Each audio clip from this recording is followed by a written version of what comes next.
We're set for the opening kickoff. Colorado will be in the white uniforms, and Southern Miss in the dark uniforms. Pete Rebstock is back deep, along with Jeff McGarity for Colorado. And it's Colorado State set to receive the opening kickoff. And it is Rebstock carrying it out to the 20-yard line, a 12-yard return. And the Rams offense in front of McDougal. The man will hand it off to Matt Newton, completed 60% of his passes this season. The wide receivers, well, Dallas Davis just loves playing on ESPN. You might recall the Utah game where he had 2 punt returns in the same game. He ran back for touchdowns. And the offensive line, Blaine Sapaia is the main man, the team leader in pancakes. And we do not mean pancakes eaten, pancake blocks. 1st and 10 from the 21-yard line. They come out no huddle, and they send a man in motion. Lone setback is McDougal, and they're passing on 1st down. Bit of a surprise here, and they went deep, looking for the wide receiver, Joey Kapari, and he had a step, but the pass was overthrown. The Southern Miss defense, Cedric Scott up front. They say he's the best athlete of this defensive unit. The middle linebacker, T.J. Slaughter, he's the conference's all-time leading tackler. And as you look at the DBs, Leo Barnes, the safety, is the best defensive back among them. Had over 100 tackles this season. On 2nd and 10 off the incomplete pass.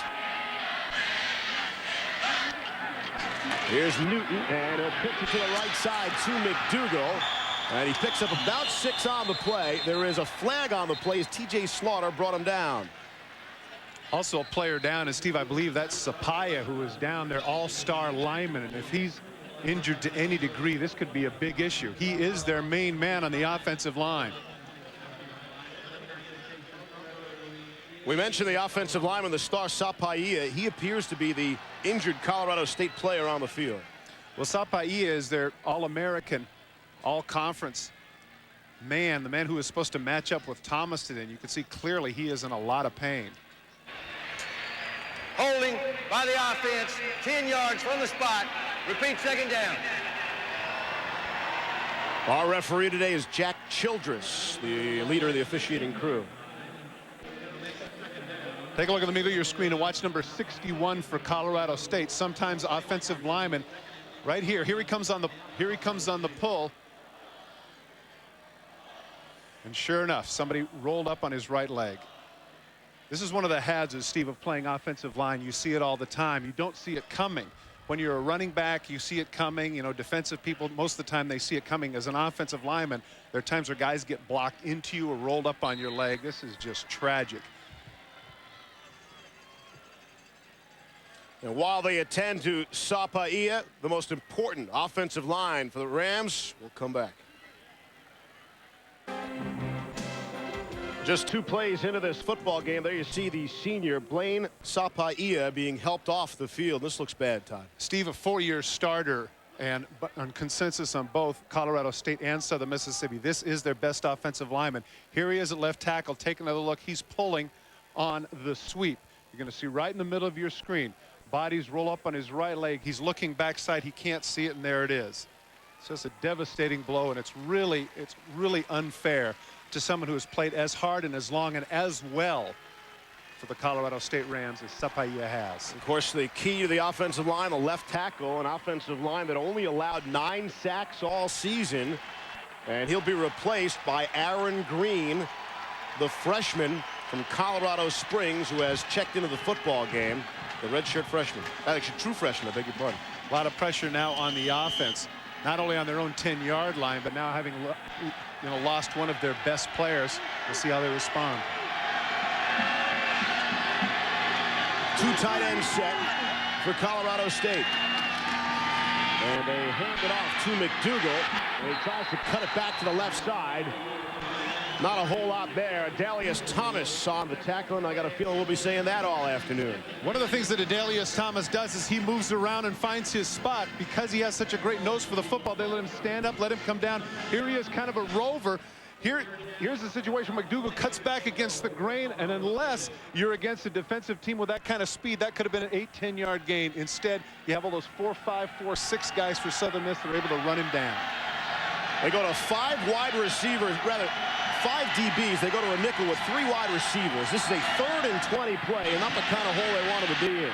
Flag on the play. The pass is completed from Newton to Kapari, but we'll see after the flag. It was not enough for a first down if it holds up. A gain of 15. But, Steve, this is going to be an interesting call if it is against Colorado State, because, of course, it will force the 4th down, but Southern Miss doesn't want to give up 15 yards in field position. Instead, it's offsides. Still, I think it's a big decision for Colorado State, Steve, because they'll only gain 5 as opposed to 15 yards, and on 3rd and extremely long, I'm thinking that maybe they need to say to themselves, hey, you know what, more than likely we're not going to get, 3rd and 13. Maybe we should take the play and punt it away.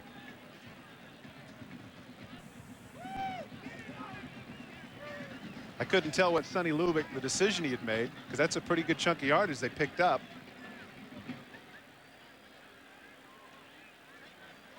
And obviously it is something they have to contemplate at great length. An early key decision here. Offsides by the defense. 5 yards, previous spot. Repeat 3rd down. Let's go downstairs to Holly.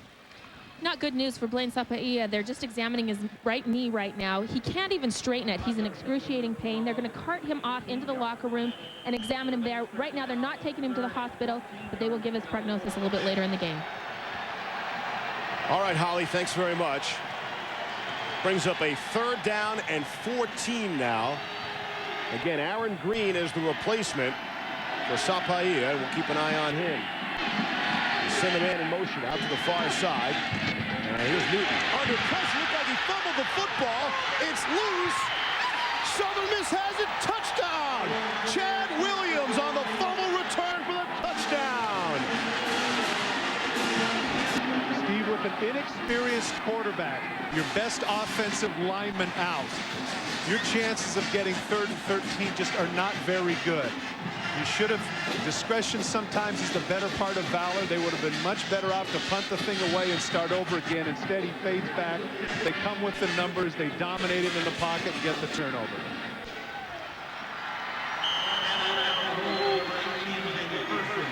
C.W. Hurst. Beg your pardon. Brant Hanna is on to attempt the extra point. And it is good. Southern Miss came in with the 8th-ranked defense in the nation. That is total defense, rushing defense, scoring defense, and actually they scored themselves here. Well, see, what I was talking about was not necessarily criticism, but here right away, you've got the new left tackle, and he just isn't a match, and neither are the people up front. The ball squirts loose. It looks like that Newton just dropped it, Steve, and Williams is the beneficiary of that largesse. The initial touchdown of this ball game, as you pointed out, by the defense of Southern Miss, number 8 ranked defense in the United States. The Golden Eagles have been so successful in the turnover ratio, plus 10 on this season. You think about it, they were -4 a season ago. And so the early turnover, that Southern Miss defense holds Colorado State on their first drive to 3 plays for -17 yards. This is very interesting because the defensive coordinator for Southern Mississippi, David Womack, was talking about the fact that he really felt that you could rattle this young quarterback.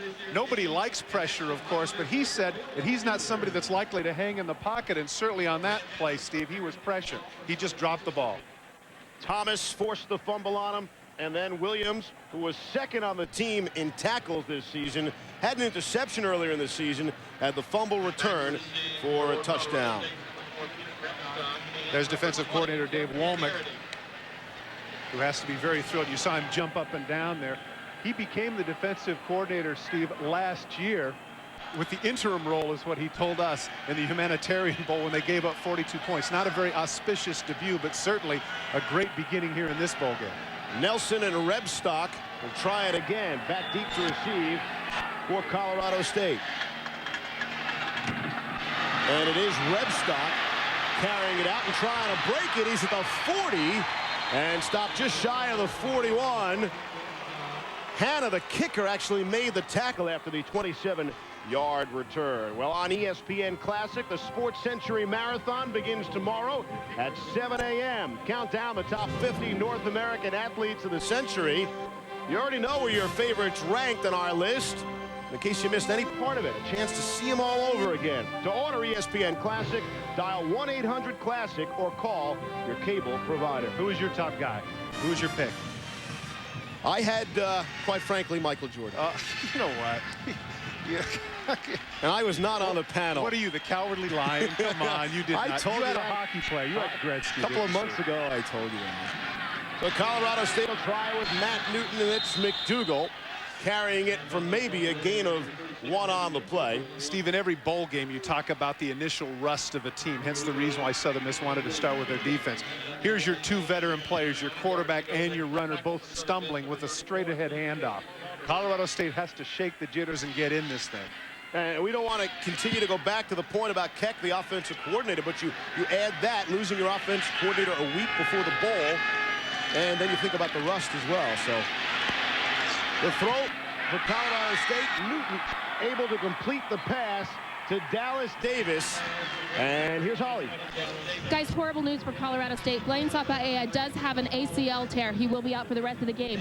Even worse, the news, his backup, Aaron Green, number 64, has a sprained left knee. They're examining him right now and will evaluate if he can come back into the game. So just like that, down to the 13th tackle for Colorado State. Steve, one of the issues here is that you can practice all you want, but rarely do you have game speed in practice. You just can't duplicate it, and a lot of times when you have a month off, as both these teams have, that's when the injuries occur. You got to look there at Aaron Green, who's going in. Play clock down to 2 after the first down. Off play action, here's Newton rolling to his right under pressure, and he throws, and it is intercepted. What a Roy catch. McGee, the outside linebacker on the interception. Second turnover of the game in less than 4 minutes. And what a terrific catch, as you can see the linemen that are going off with their injuries. That's a ball that Newton should have thrown away. But what a great catch by McGee. I mean, he was about 8 yards away. Newton threw a bullet. And there is a flag. Ineligible receiver downfield by the offense. That penalty is declined. 1st and 10. They go with the misdirection. They have the bootleg going right after the fake counter tray, but it's covered in the secondary. Right there, you just have to throw it away. Look at McGee fight for the ball, come up with it, get actually both feet down. What a great play by number 25. That's a very athletic play. They spot the ball at the 43-yard line. On 1st and 10 after the second turnover of the game already. And the Southern Miss offense going at it. Derek Nix on the carry. Nix, the sophomore, has consecutive 1,000-yard rushing seasons. The wide receivers, you look at Sherrod Gideon and Todd Pinkston. Sports Illustrated called them the 6th best receiving tandem in the nation. And up front of the offensive line, Shedrick Blackman is first-team all-conference for the Golden Eagles. And there's Nix after that first carry. Pretty impressive. 6th best. Wow. Who's 4th? I don't have that handy, Todd. On 2nd and 7 now. Throwing right at the Liberty Bowl symbol to Sean Mills. Pass is completed, but there is a flag on the play. Certainly in the vicinity of holding, and everything seems to be going Southern Miss's way except for that penalty.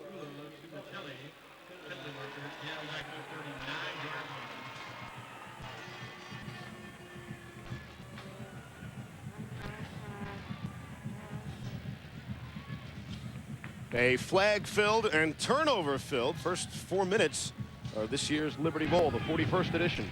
Holding by the offense. 10 yards, previous spot. Repeat 2nd down. A look at the defense for Colorado State. Clark Hagens is the school's career leader in sacks. The backers, Ula Tuateli is their top tackler, the man in the middle. And among their defensive backs, the strong safety Eric Olson leads the team in picks, had 6 INTs this season. On 2nd down and 17 after the penalty. Screen pass is deflected. It is knocked away by Jamie Bennett. Got his 6'2", 275-pound frame in the air. Good job of getting a piece of that. The defensive line is going to have to play extremely well. Southern Miss wants to run the ball. They don't want to be put in a situation to where Kelly is a guy that puts the ball up 40 times. They want to get 30, 35 carries out of their tailback, throw the ball about 25 times, establish that kind of balance, and let their defense and special teams take over. Off the incompletion brings up a 3rd down and 17.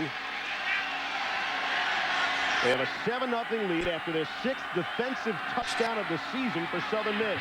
Now looking for an offensive touchdown.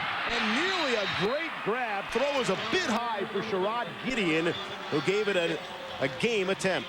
Sherrod Gideon should have had a giant of a year, but instead he's had an ankle injury that has limited him in terms of his numbers with only 40 catches. All-time leader for Southern Miss in receivers. The ball is thrown just a little bit behind him, and as you say, he had concentration. The ball almost stuck in his gloves, but he couldn't quite come up with it.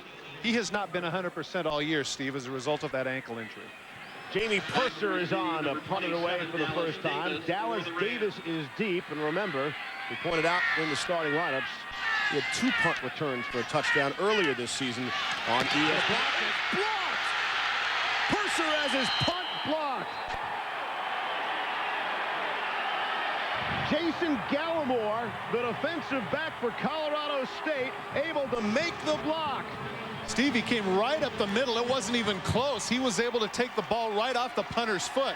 Whatever the issue was with the protection, it's awful. Right up the middle, he is going to come. Watch as Gallimore takes the ball almost right off the foot of the punter, Purser.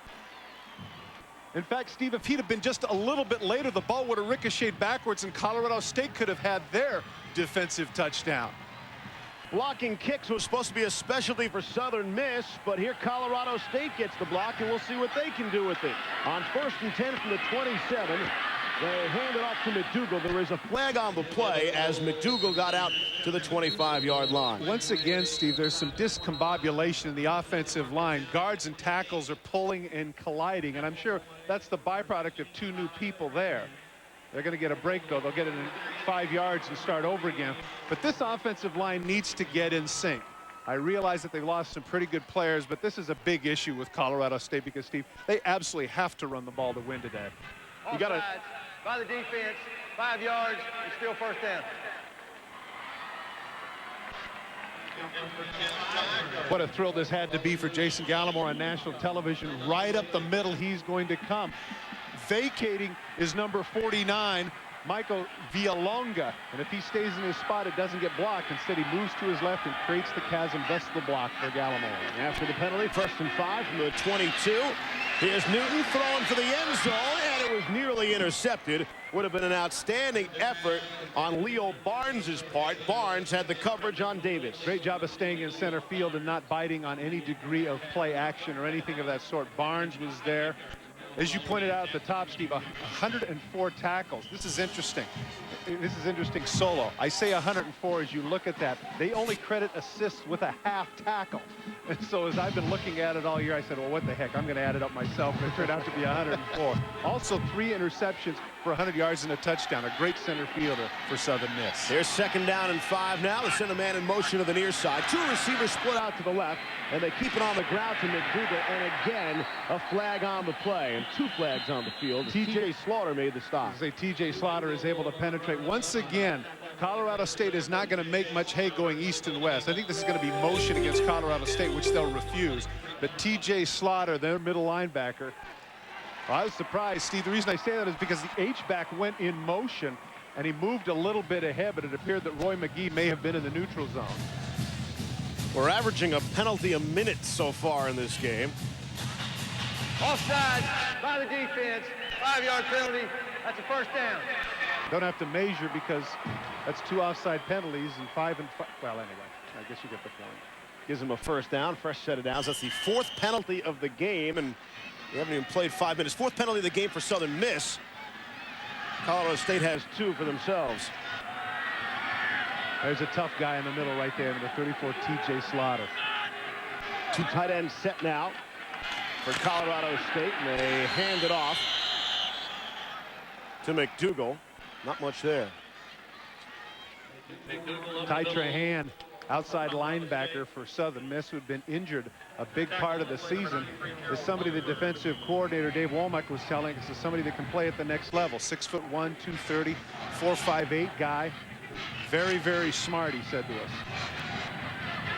Of course, then again, when does the coordinator ever say it? Nah, he's a stiff. He has no shot, right? Right. We should work backwards and say, okay, which guys can't play on Sundays in the future? That's right. No one on my team. Straight drop back to pass. Here's Newton with some time, throwing, and throws into heavy coverage, and again, nearly intercepted. Terrence Parrish had the coverage there. Great coverage on the part of Parrish, but the timing was thrown off. The quarterback has to backpedal a little bit too much. You can see Parrish right with Davis. He knows it's a corner out right there because he's got no place else to go. The ball should have been delivered a lot sooner. Parrish goes up and battles for the ball, and actually it's a good job by Davis stripping his left arm. Otherwise it would have been a pick. Parrish has had success here at the Liberty Bowl. In fact, in the '97 Liberty Bowl, he had an interception. He ran it back 63 yards for a touchdown. Newton so far is just 1 of 5 for 12 yards. This is a 3rd and 11 with 3 wide receivers in the pattern. And Newton to throw, and it's batted up in the air, and it hits the turf. Steve, once again, Roy McGee is in on the play, tipping it. Now, this may sound bizarre, but the way things are going for the offense of Colorado State early on, Steve, I really like this right now. I like a fake. 4th and 11, completely unexpected. The defense is going to feel good about themselves, stopping them inside the 20. Great opportunity here to fool them. I don't know what their thinking is, but I think it's a great chance. Ball is spotted at the 18-yard line. C.J. Hurst will line up for what we believe will be a 36-yard field goal attempt. He was 9 of 14 on the season. As you can see, into a slight wind. Kick on the way, and it is up, and it is good. Officially a 35-yard field goal for C.W. Hurst. And Colorado State on the board. Jason Gallimore's blocked punt led to that field goal, but it was the first blocked punt for Colorado State in 50 games. The last time they did it, Jaime Blake had a blocked punt against University of Texas El Paso back in 1995. Back deep for Southern Miss is Sean Mills. He is standing the deep man by himself. Steve, a little frustration on the part of Colorado State. 10 plays thus far, a total of 2 yards. That says a lot about the Southern Miss defense. Definitely not overrated. C.W. Hurst, after connecting on the field goal, will tee it up and kick it off. Mills has it. He's out at the 20. Got a bit of a seam at the 30. And he's out to the 32-yard line after an 18-yard return. I mentioned this being the sandwich game of the triple header of college football here on ESPN. As soon as we're through, we'll send you out to the Sanford Independence Bowl. That'll be Ole Miss against Oklahoma. The Rebels, of course, led by running back Deuce McAllister, who's also put on quite a show on the ESPN family of networks. The Sooners making their first bowl appearance since '94. ESPN.com, part of the Go Network, go.com. 7-3 here. Is that the last game of the millennium? That's what we were told if you're watching ESPN early. Yes, it will be. As they lead into New Year's Eve. Sherrod Gideon. But the flag is down once again, Steve. I asked that because is the end of the millennium here December 31st, 2000? You want to get into that? No. I guess you don't. Maybe at halftime. Well, they'll certainly refuse that penalty. As Gideon, remember earlier, had an opportunity to make a catch in the deep end. Offside by the defense. That penalty is refused. 1st and 10. Sherrod Gideon at 6 feet tall and 185 pounds, somewhat nondescript, and he's not a 4-3 guy by any stretch. But one of the things when we talked to the offensive coaches of Southern Miss, they pointed out is that he reaches top speed in his first 5 steps. Not unlike those of you that can appreciate the baseball analogy, Ricky Henderson. And he gets there, and the result is he's very difficult to chuck at the line of scrimmage. That is the first down from 6.5 minutes into this football game for Southern Miss.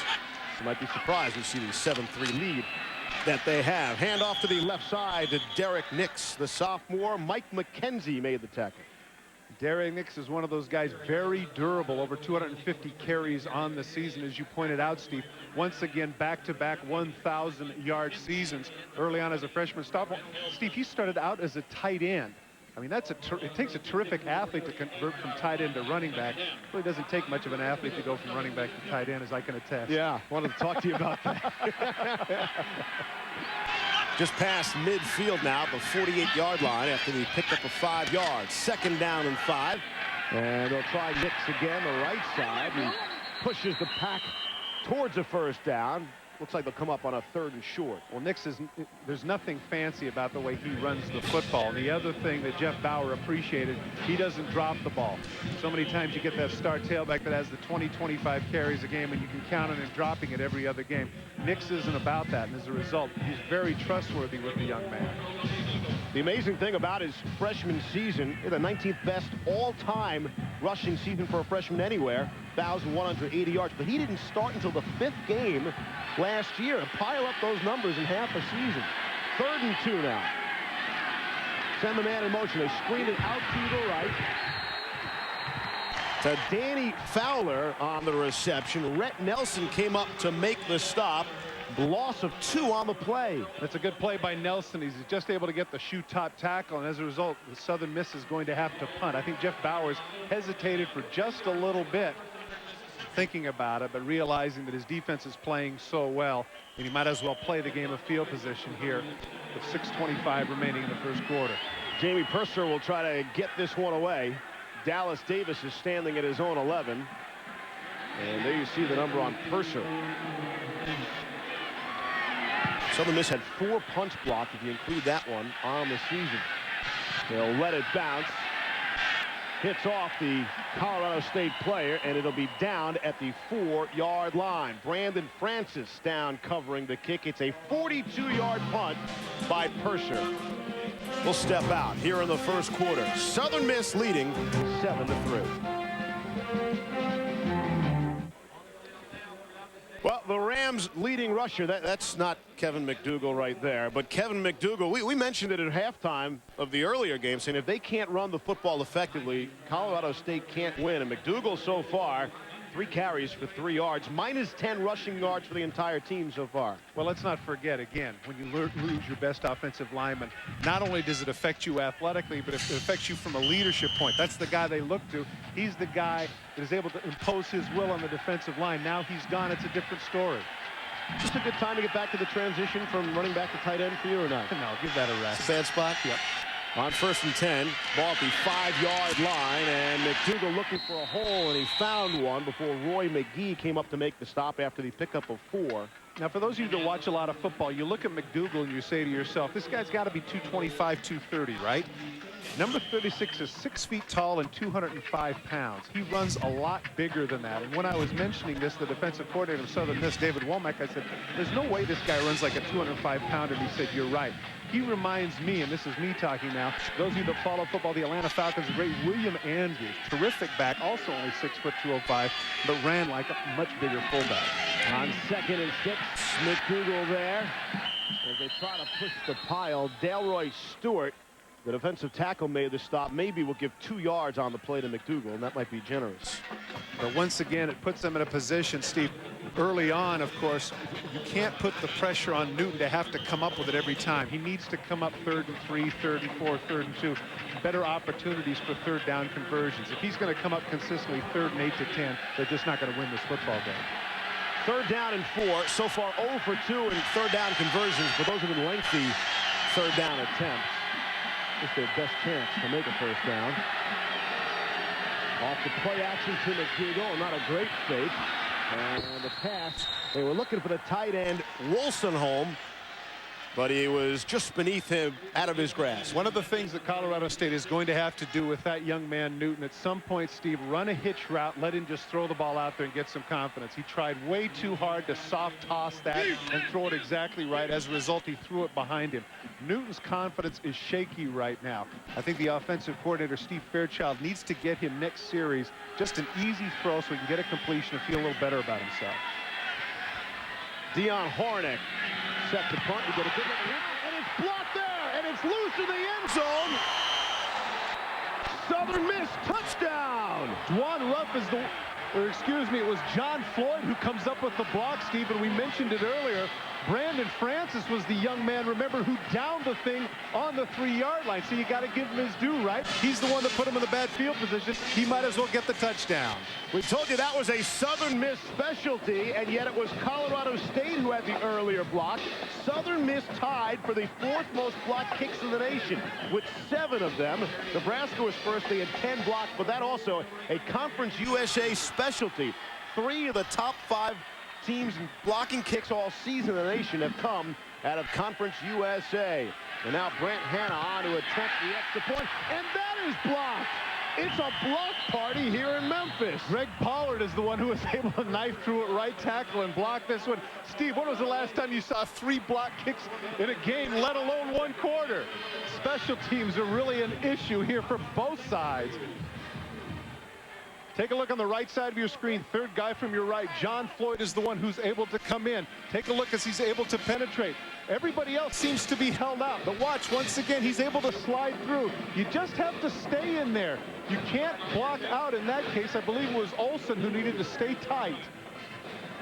There's Olsen. He goes to the outside, and that enables a clear path for Floyd to get his hands on the ball and able to pick up the fumble for the touchdown, as we mentioned, Brandon Francis. 3 blocked kicks. Steve, it isn't in the first quarter. Steve is a guy who made his living for the first 4 years of my professional career on special teams. It isn't that hard. On both occasions, you saw guys slide to the right and create an opening. Just stay in there and collide with the guy, and he can't do it. But youth will be served. And we'll see. I've never seen a blocked kickoff, though, right? Now that would be something, right? That would be news here. Nelson and Rebstock will be deep to kick it away.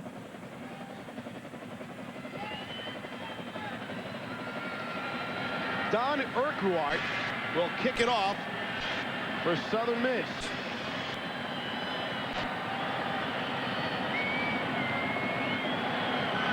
In a wild start to this one.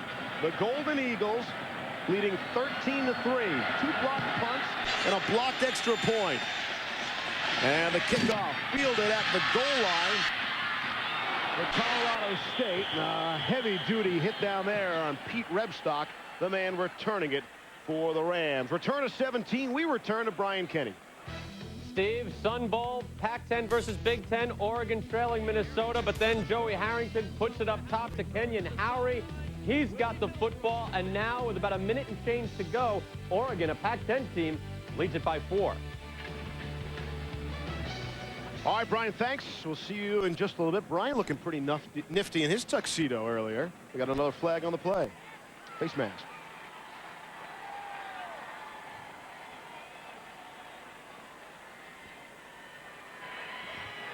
Face mask, 5-yard version by the kicking team. 5 yards into the run. First down. Well, it's only 5 yards, so I don't understand what Jeff Bauer is so upset about. But there it is at the end of the play. Joe Henley gets the face mask of Rebstock. They'll tack on 5 yards. I would think that if I'm Jeff Bauer, I'm very happy with the way my people are aggressive in playing special teams, blocking kicks, running all over the field, making tackles inside the 20, downing the ball inside the 5. So far, it's been all good for the Eagles here in the first quarter from a special team standpoint, except for the block punt. With the ball on the 22, this is 1st and 10. Matt Newton has struggled passing the football so far, so he'll pitch it out to the right side to Kevin McDougal. He comes up short of the first down, but it'll be 2nd and short after the gain of 8. And here's Holly Rowe. Something in the water for the offensive lineman today. Another injury, this time for Southern Miss. Zeb Landers, the starting center, is being helped off the field. They're evaluating him in the locker room. He will return in the second half if they clear his left knee. They don't think it's a tear, possibly a slight sprain that they may retape. Zeb Landers started all 11 games this season for Southern Miss at center. And as a redshirt freshman, you don't see that very often at the Division I level. McDougal starting to pump up that average. 6 carries now for 17 yards. Here's Newton able to complete, or it was complete momentarily. Juggled and dropped for Dallas Davis. And Newton is able to hang in there. He hangs in there, does a great job with the pressure, delivers the ball on the money. Davis needed to cradle this ball. It's called a trap. Don't try and catch it in your hands. Just catch it in your stomach. It's okay.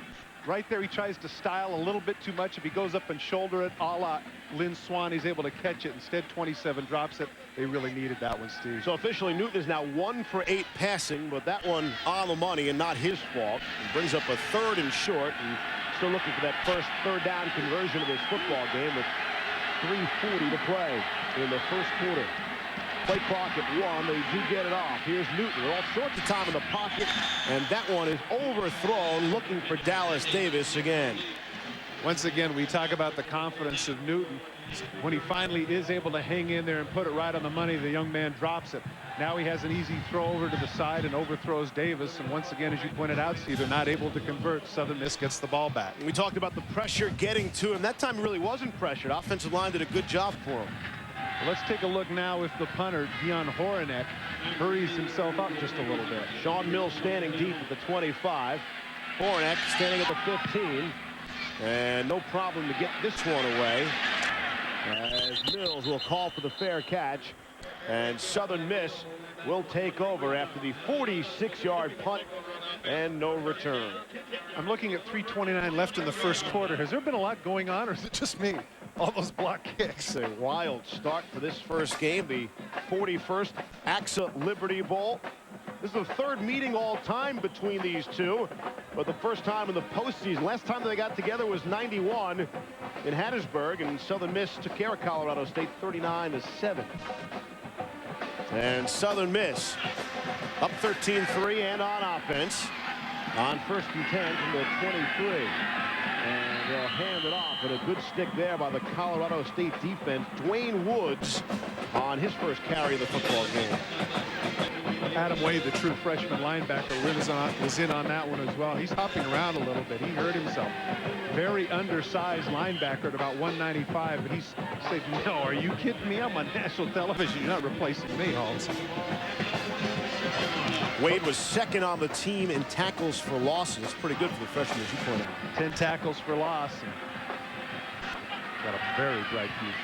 He got one there, as that was a loss of 1 on the play. Airing it out, had a man. It was Todd Pinkston streaking down the far sideline on the pass just overthrown. Todd Pinkston, look how thin he is. Listed at 6'3" and 168 pounds. But for the scouts, apparently he ran a 4.31 40-yard dash. And because of his long arms and the long body, a lot of people feel as if he's going to make a statement at the next level. The ball's just a little bit too long, even for the long arm number 80. String bean, I think, was mentioned when some of the coaches were talking about it, but in a most positive way. 3rd down and 11 now. Off the incomplete pass. That pass is nearly picked off as the defensive player, Eric Olson, their standout defensive back, nearly jumped in front for the interception. Great anticipation on the part of Olson. He's upset with himself because his anticipation, he saw the hook earlier. Take a look. This is his vantage point. He sees it's going to be a hook. He settles down. Now he's able to cut in front. He thinks he has the ball. He can't quite come up with it. Actually, once again, a pretty good play on the part of Floyd, who gets a piece of the ball so Olson can't pick it off. And they punt, and they get it away quickly without any rush. Dallas Davis is back for it. He is belted at the 34-yard line. He was hit by Brandon Francis. So Brandon Francis is turning into the Fred Young, the Renee Thompson, I just went blank. Help me out. The guy for Buffalo, Steve Tasker. He's turning out to be that kind of special teams player in this game already. Recovered a punt for a touchdown. Big hit right there. He's the guy that downed the ball inside the 5. Don't think that special teams are overrated on the collegiate level, Steve. Goes 5'7", 195 pounds, a senior from Lafayette, Louisiana. And now Colorado State on 1st and 10 from the 34 with 2 tight ends. Send a man in motion to the near side. And they go play action. Here's Matt Newton rolling to his right, trying to throw on the run. And that pass, they say, is complete for a rare first down. Here's Holly. Hey guys, a bright spot right there for Colorado State, but they have been struggling on the offensive line. They've had wholesale changes because of the 2 injuries. Their starter at the weak side guard spot has been changed outside to tackle. He is just a sophomore, David Showett, and that has brought in another sophomore, Brock Finlayson, number 73. Their hesitation on the offensive line is allowing the speed of Southern Miss to really attack.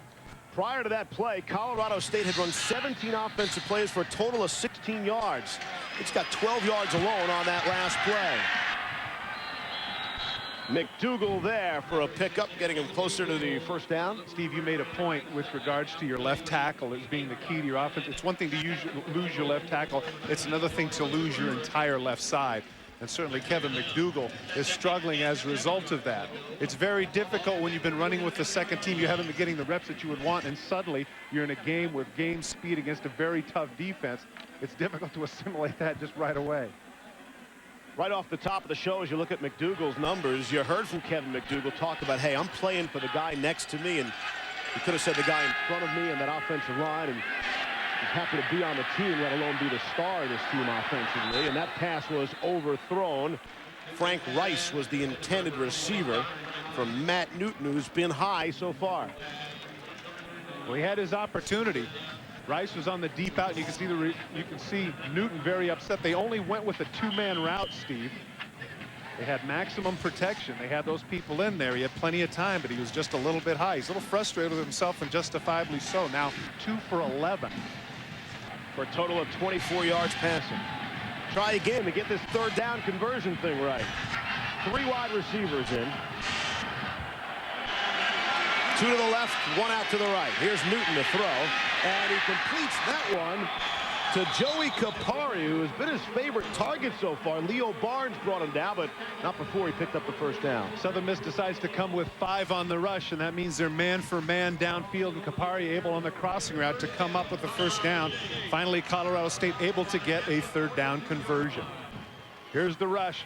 Puts it on the numbers. Capari does a nice job of slowing down just a little bit so he's not reaching behind him, making sure of the catch and the first down for the Rams. Newton has 3 completions, all of them to Capari so far, who's listed way down on the depth chart for Colorado State.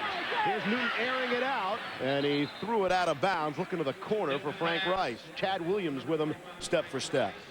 Remember, Williams was the one earlier in the game who came up with a fumble for the touchdown. He's got the deep third. That's his responsibility. Ball was thrown out of bounds. Does a nice job of taking care of business. Newton has to throw it away. Final minute of play in this first quarter. If you're just joining us, you've missed a heck of a lot. We've had 3 block kicks, 2 block punts, 1 block extra point. It's been a special teams kind of football game with Southern Miss leading 13-3. And they hand it off to McDougal, able to break it. And he is down at the 33-yard line. At home, as you're looking at your television sets and you saw all the humanity in the middle, you had to say to yourself, you know what, he's going nowhere. Instead, McDougal shows that he's more than just a power back. This is the counter tray. Watch the left side. Everybody is pulling. Look at all the black shirts right there. Instead, he's able to make a spin move right in the middle. Fool completely Joe Henley, able to cut up the field, and now third and very short. That was a pickup of 9 on the play, and that was his longest gain so far in this late afternoon, early evening. We come up on what could be the final play of the first quarter. And why not stay with the hot hand, and that is McDougal, and he should just have enough for the first down. He impresses me, Steve, even though his numbers are down a little bit. I like the way he's running. 1 quarter complete from the 41st AXA Liberty Bowl. 1 quarter, 3 blocks. 14th ranked Southern Miss out in front by 10. Steve Levy, Todd Christensen, Holly Rowe, and our fine college football crew on hand for the 41st AXA Liberty Bowl here in Memphis, Tennessee. It's been a tremendous week, not just for us, but for the teams. 2 teams who really wanted to be here at this particular game. That has not always been the case in recent years here. On 1st and 10 from the 32-yard line, Colorado State throwing and completing down to the 17-yard line. Pete Rebstock on the reception from Matt Newton. Good ball there by Newton. Steve, this is the same play that they ran before, the misdirection, the counter boot when he rolls out. Rebstock does a great job of pushing off just a little bit and coming back to the ball, throwing off his right foot. Newton able to deliver. There he is. Rebstock does a great job of coming underneath it, making sure of the catch. You saw the frustration on the part of Raymond Walls, feeling like he got pushed off a little bit. Colorado State gets away with it, first down on the 16. Colorado State had the ball for 10 of the 15 minutes in the first quarter, and yet they trail by 10. Special teams will do that for you. Kevin McDougal keeps this drive alive. That's the 9th play of this drive for better than 50 yards. Roy McGee the tackle. In fact, we asked Kevin McDougal about Kevin McDougal, the running back. Just an old pack mule, kind of broken down. They just kind of slapped some stuff on my back and slapped me in the butt and told me to go. And it's about all I can do, too. I'd say he's a likable young man. How can you not like a guy who talks about himself like A that? little too self-deprecating. He's a player. Here's Newton to throw now. Under some pressure, throws. And no, they say it hit the ground first, but that should have been picked off. Two black jerseys were in position to make the interception. Here's a strange thing here, Steve. As funny as it sounds, the pressure actually helped there, because when he delivered the ball, he actually gets a little bit of pressure, and if he doesn't, Parrish is sitting there on the interception. Up here is where you're going to look. There's actually double coverage on the corner that goes here. The pressure is going to be on Newton. Now watch as he delivers the ball. He's going to short arm it just a little bit. Now if he just throws it normally, Parrish has an easy interception. Instead, the ball goes down. There he comes up with it. It looked like he had his arms underneath, but evidently the official saw the nose of the ball touch something else, hence an incompletion. This is a 3rd down and 7 play, and that play, the pass is blocked at the line of scrimmage. Cedric Scott, who goes 6'5", and is very familiar to knocking down passes, batted that one away. Scott and Trahan double teamed that one, and here's once again will be a field goal attempt. And I got to tell you, in games like this, Steve, when you make your first one, that makes a big difference to the kicker. And Hurst made his first one, so he's going to feel a little bit better about himself. Now, of course, with the wind at his back. Hurst made the one from 35. This is a 31-yard field goal attempt. He's actually struggled from closer distances this season. He's been real good from way out. And C.W. Hurst, no good. Steve, just as you pointed that out, from 20 to 29 yards, he was 3 for 6, but longer kicks, he's been 4 for 5. You see Sonny Lubick, though, he says, hey, let's go.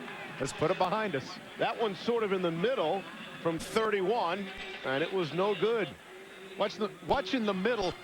Watch Adalius Thomas, number 96, and watch his vertical and how high he gets. Look at that. It actually went over his head a little bit. Maybe, Steve, if that would have been 97, rather, maybe if he kicks it good, it might have hit him in the face. I guess you have to call it a wasted drive, except they kept their own defense off the field. That was 11 plays, 53 yards. Moved the football nicely, and they wind up with no points after the missed makeable field goal. And for Southern Miss taking over, not a whole lot of running room there for Derek Nix. Here's Brian Kenny. Steve, go to the end of the Sun Bowl. It's 24-20 Oregon leading Minnesota. Minnesota, though, with the football, about a minute and change left. Back goes Cochran with under a minute to go. Look out! Dedrick Moore got a piece of him. Saul Patu recovers in the Pac-10 with its first win of the bowl season in 4 tries. Steve? All right, Brian, thanks very much. I mentioned past bowl games from a year ago. For example, Southern Miss, they went to Humanitarian Bowl. That penalty is refused. 2nd down. Bring up a 2nd down. They went to the Humanitarian Bowl a year ago when they led 21-6. They wound up losing 42-35. And the talk throughout for Southern Miss, they thought they were better than that bowl game, better than the bowl, and that cost them all sorts of problems. And that was some of the motive for playing so well this season. And very happy to be in this bowl game as a conference champion. On 2nd down and 11, Jeff Kelly throwing. And if there's no flag, I guess that is good defensive coverage. Steve, neither quarterback is necessarily in sync. Certainly Kelly isn't, and Newton isn't. Good coverage on the part of Amir Lowe. Again, if you keep giving the ball to Nixon, of course, the result of getting the touchdowns through special teams and defense, Kelly is in absolutely no rhythm at all here with 13 minutes remaining in the half, and Newton hoping to get a little bit better when he gets another opportunity. At what point does the rust become an invalid excuse? I mean, I guess, is that after the first quarter? Nope, 9 minutes and 30 seconds left in the half. Okay. Trying to convert on a first down, and again, the flags will fly.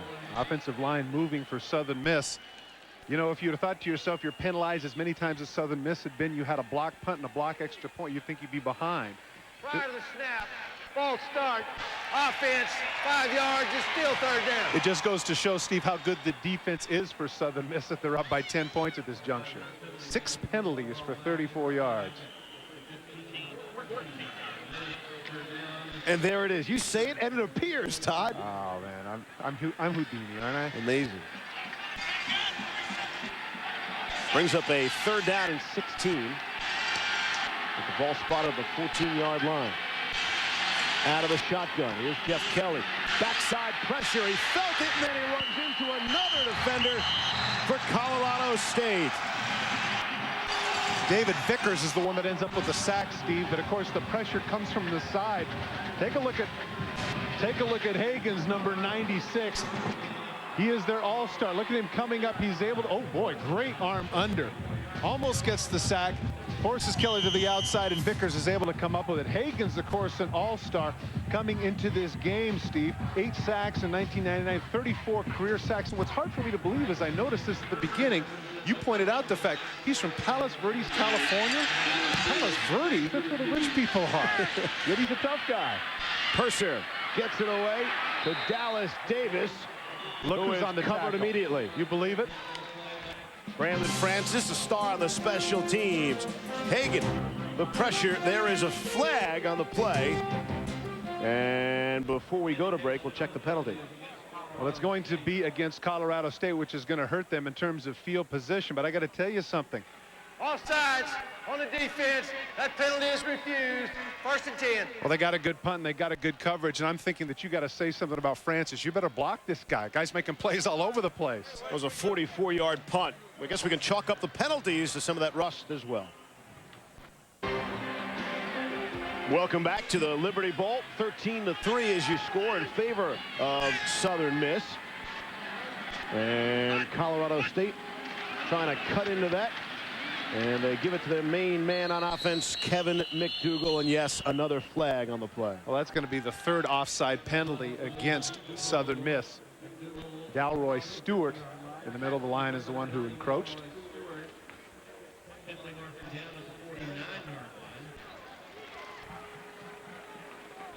That reaction says it all. Offside, defense, 5-yard penalty. It's still 1st down. Jeff Bowers, the head coach of Southern Mississippi, not very pleased with the physical and mental errors that have been going on with his defense, but nonetheless, they have stifled the offense of Colorado State thus far, Steve. The three points really only a byproduct of the block punt. On 1st and 5 after the penalty from the 45, they go a little play action. And there's pressure. And Newton trying to get away, and he will. Takes a heavy hit. He was tripped up and therefore leaning into Joey Pinkston, the junior. Came up to make the big hit after the pressure by Derek Scott. Well, Matt Newton and Cordell Stewart are more than likely not going to be mentioned in the same sentence in terms of mobility, but give Newton credit. He's able to shake outside, move his feet a little bit, and get to the outside and prevent a big loss. Derek Scott is in on top of him. Watches, he's going to fade to the right a little bit. Steps forward, hangs on to the ball, of course, very necessary. And now he cuts upfield, tucks the ball away, lands awkwardly. I thought there he might have been hurt, but fortunately he is not. Gets back to the huddle. As we see McDougal, he's okay. As he told you, he's a tough guy. He's a pack mule. Nothing bothers him. Sonny Lubick called him the toughest player he's ever coached, and that's saying something. It is when you consider that he was a defensive coordinator for Miami during 2 national championship seasons. And so the Michael Barrows and the Cortez Kennedys and people like that, some real tough guys. Michael Irvin was on some of those teams. I mean, you know, tough guys down there in Miami. To say he's tougher, the toughest he's ever coached, that is high praise indeed.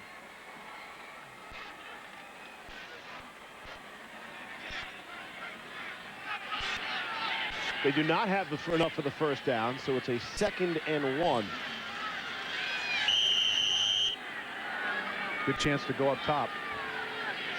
Rasan Sanders checks into the football game, and they keep it on the ground on the quarterback sneak with Matt Newton. McDougal had to take a break, Steve, because of the block he throws for his quarterback. Watch number 36. Here he is right here. Actually collides you, because you look at the legs tumble out. He was very fortunate there, Steve, that his feet came off, because remember earlier Sapaia did not have that opportunity. His leg was planted, and the result, of course, was an ACL. Fortunately for McDougal, his feet came out, and naturally he's back in the game. Some strange numbers in this one. That's the 7th 1st down in the football game for Colorado State. Southern Miss only has 1 1st down, and of course, again, they lead by 10. Timeout, Colorado State. They'll talk it over. And when they're finished, we'll be back in plenty of time for the first down play.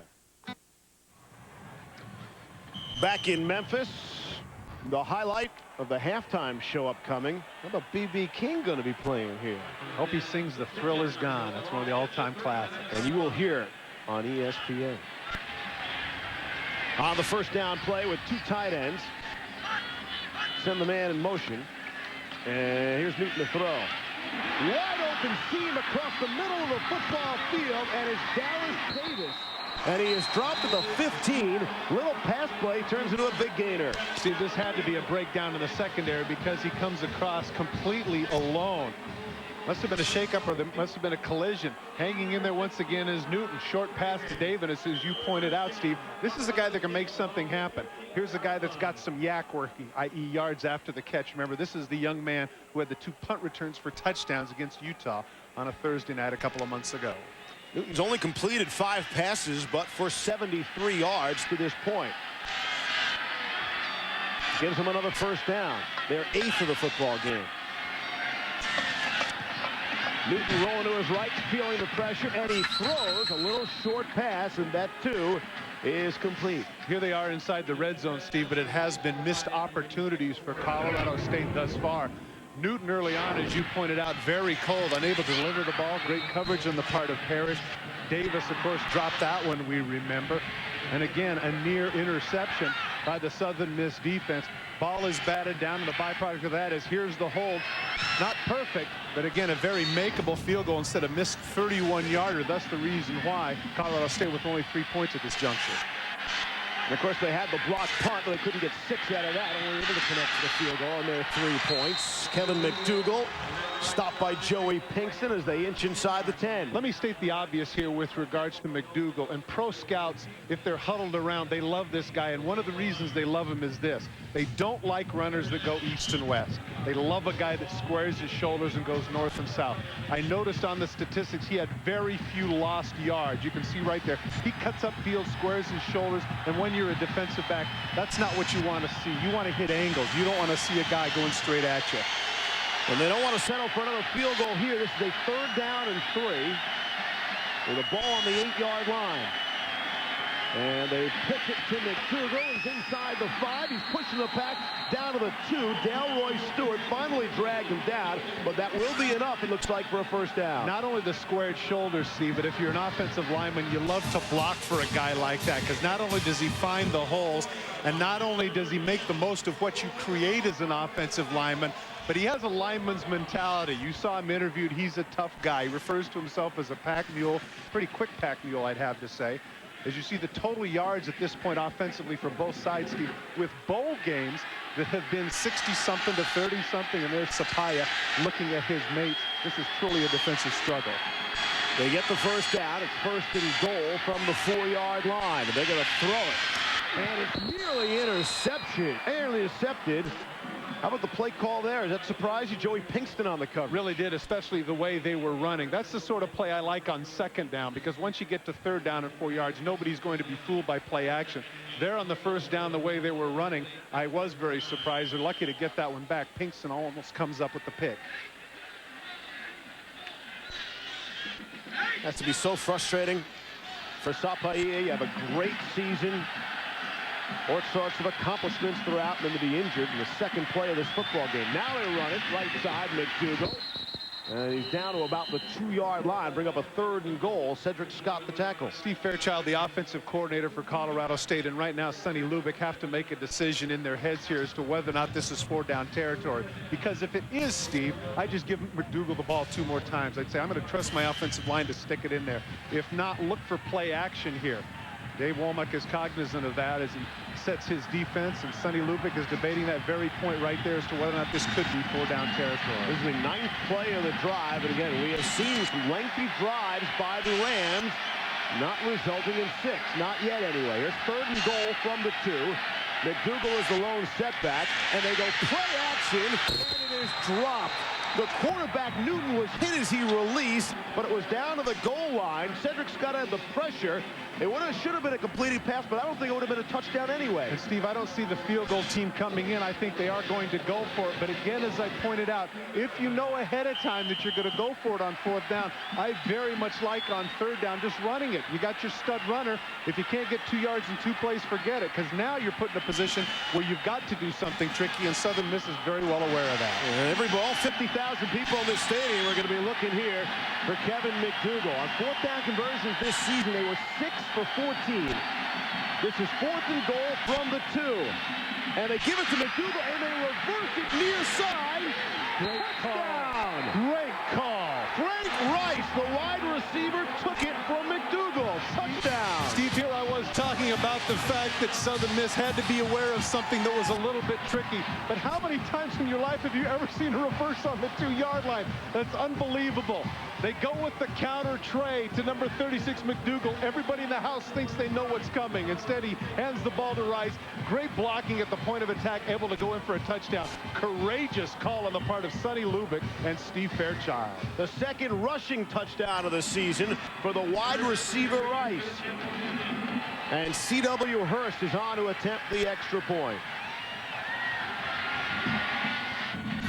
And he is able to boot it through. Everybody knew McDougal was going to get it, but they thought he'd wind up with it, and he didn't. And, of course, you know that the linebackers are keyed in on McDougal. Watch all the black shirts as soon as McDougal gets the ball. They sprint to that area, and coming across now, essentially, there's only one man to beat. Just stand up and block the people in the way, and you're going to have it in. Boy, I tell you what, very courageous, but a great, great call on the part of the offensive cognoscenti for the Colorado State Rams. Here's Holly. I'm standing by with a very important guest tonight, Terry Little, the Vice President of AXA Financial. And we have seen AXA all over college football as a sponsor this season, and more importantly, your new brand, AXA Advisors.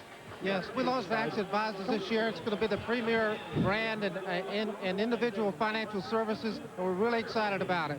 Well, that has been in part an inspiration for this new trophy that we see inscribed with the Mountain West and Conference USA. Tell us about that. Well, it's the AXA Cup for Excellence, and that's what AXA Advisors means, excellence in financial services, and we're really excited about it as we are about this game and the turnout today. So the winner will get this trophy, but more importantly, a scholarship award to each school in the conference. That's right, Holly. The AXA Foundation is going to give $1,000 scholarship to each of the league teams in the league, and it's going to be very exciting for us. Well, thank you. For all college football fans, thank you for your sponsorship and making this possible for these young kids. Thank you, Holly. Steve, Happy New Year. thank you. Steve, back to you. All right, Holly, and we certainly echo those sentiments.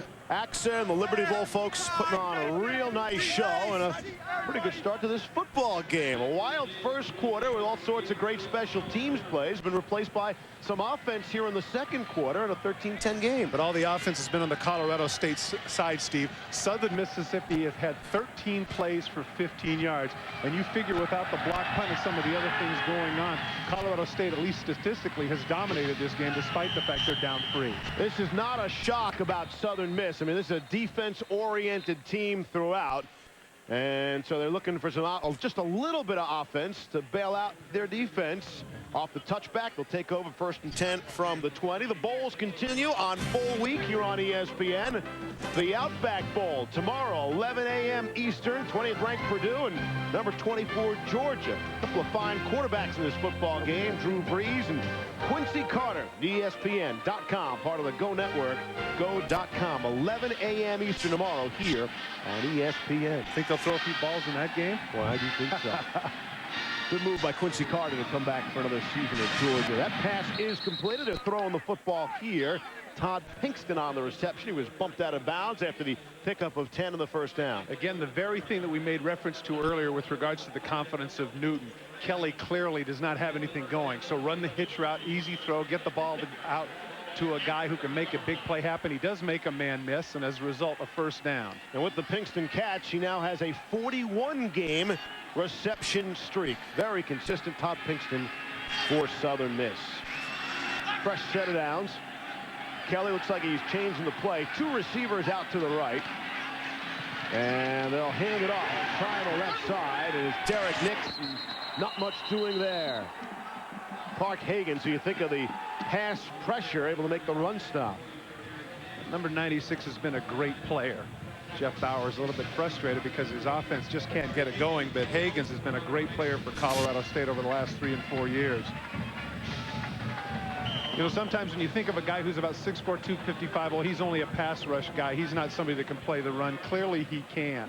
And when we visited with Larry Kerr, the defensive coordinator for Colorado State, I didn't even get the thing out of my mouth when I said, can he play at the next? Yes. He said we've had 4 guys play that position here, and all 4 are in the NFL, and he's better than all 4 of them. So that was a resounding yes. Fowler carrying it to the right side. No relation to Chris. We checked. And it is a carry. That's the operative word, Steve. It was a backward pass, and so that'll go as rushing yards for number 81. And set up a very makeable 3rd and short. I don't know if at this point you want to run the ball maybe and get the first down or take a chance at a big play, because you've got the 2 great wideouts, and Colorado State rarely gets caught in man-for-man coverage outside, Steve. I'm looking for kind of a zone throw underneath. 3rd and 3. They have yet to have a first down by 3rd down conversion leading to a first down tonight. And yet they still lead by 3. 6:45 to play here in the first half. Here's Kelly with time, steps up and fires. Completed pass, good for the first down to Buck Machota, the tight end. Here's Holly. I'm here with the injured Blaine Sapaya. Blaine, your disappointment has to be obvious, but your team has to rally, and you've been a leader here on the bench talking to them. What have you been telling them? I was just telling them, you know, one guy doesn't make the team. I mean, yeah, you know, I'm pretty sure that they feel pretty bad about me leaving, but it ain't about me right now. They struggled initially, but with the changes on the offensive line, but they seem to have picked it up, and you're starting to get some chunks of yardage. You know, that just shows the character of the team that we have. I mean, not only as our unit, but as a whole team in general. I mean, we come out there and we just go through a whole lot of adversity, and you know, this is just one more hurdle we got to jump over. Again to win. Have you done any coaching here on the sideline? The offensive linemen that have had to replace you. There's no real coaching I got to do, because they know what they got to do. All they got to do is go out there, play hard, and do the things they got to do. And they know what they got to do. I'm just here to help, give them support. Well, they're certainly looking to you for leadership, and I think your strength and your attitude right now is helping your team. Thanks very much, Blaine. Thanks. Back to you, Steve. Holly, thanks. You always feel bad, especially when it's a senior player. Well, especially a quality player like that, but I hope that he's determined, has a great work ethic in his rehab, because that's somebody who's got a chance to play in the NFL. And earn a paycheck on Sundays, you mean? On the 2nd down play, here's Derek Nix. Jamie Bennett able to make the stop, pick up a 4 on the play. And just as you said, he's not doing any coaching. There he is, doing exactly that. I liked his attitude, though. I got to tell you something. If that's me, I'm probably in tears. Instead, there's a young man who has perspective about it, is involved with the team, and does what he can to help out. I think that's great. First team all-conference tackle. Southern Miss now. So far, they've had 9 rushes for 3 yards. And this is a 3rd down and 4. And they'll pass. Here's Kelly. Picked off. Intercepted. Rhett Nelson, the redshirt freshman, brings it down to the 35-yard line. Just a very poor throw, Steve. Colorado State is back in their zone defense. He tries to find the seam, and he puts it right in the hands of Nelson. Kelly is not very happy with himself, and justifiably so. He absolutely did not see Nelson. The protection is good. Looks right at the man he's going to throw to. Throws it in the seam, and Nelson is just sitting there waiting on it. Take a look at Nelson. He's just backpedaling. The receiver doesn't even look, and Nelson is able to make the pick and return it into enemy territory at the 35-yard line. Great opportunity for Colorado State, Steve. It's a 41-yard return by Nelson, who is listed as the 3rd-string cornerback. Brings up a 1st and 10 at the 35-yard line. And we'll see what Colorado State can do after the turnover. There's a good idea handed to McDougal. And he is double-teamed if he got back to the line of scrimmage. T.J. Slaughter is the guy that is able to penetrate and drop him. T.J. Slaughter, 138 tackles, and as you pointed out, a very excited sideline. How many times do you see that? Look on the bicep, T.J. That's cool. My 3rd son is watching. I wanted to mention that because he's my T.J. You gonna let him have one of those too? No. Slaughter, the most intense player, they say, on the team. And another good defensive stop. It looks like a loss on that play. Loss of 3. Steve, they go to the hurry-up offense thinking that they're going to confuse Southern Miss. Instead, they're the ones that look confused. We talked about it at length early on in the game. That is Southern Miss's superior speed, and they show it every time they go east to west. Southern Miss dominates, and once again, Jeff Bowers very dependent upon his defense here as they're forced to 3rd and long. Their coaching staff told us that their front 7 defensively with the speed, that's what separates them from other teams in the nation, but especially in their conference. 2 receivers out to the right for Colorado State and 2 tight ends. On 3rd and 13. Newton trying to step away from pressure, buys himself time, and he's a touchdown! What a throw! It's Corey Wolstenholme, the tight end, with a touchdown reception on a 38-yard strike from Newton. Steve, what ended up happening there is Southern Miss, 3rd and very long, does what's standard, and that is they want to rush with 3 guys. They rush with 3 guys, and they have people in the background, and as we pointed out, Newton is not the most mobile of quarterbacks, but he bought enough time fading to his left, and I tell you what, I don't know, a lot of people talk about his gun for an arm. That was a laser that he threw to Wolstenholme, who was able to get behind Leo Barnes in the corner of the end zone. Wolstenholme has not been healthy, had a neck sprain/strain, had to miss the season finale.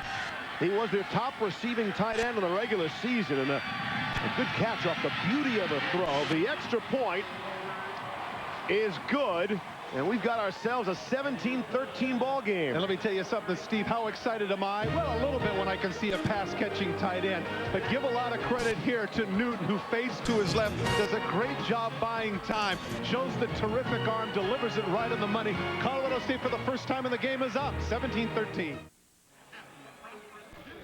Wolstenholme has to be terrifically excited. You pointed out the fact that they said this is a guy that we have been missing because he was our pass-catching guy. But again, you have to just give a lot of credit to Newton, who's able to fade to his left and throw, and he just gets absolutely pulverized by Thomas. Throws up the left hand, knows that he has the touchdown downfield. Just terrific. Hey, the pressure didn't bother Newton there, did it? Well, it's kind of been a Jekyll and Hyde first half Really for the has. quarterback. Remember, it's at one point, Steve, he was 2 for 10, and That's he just right. looked awful.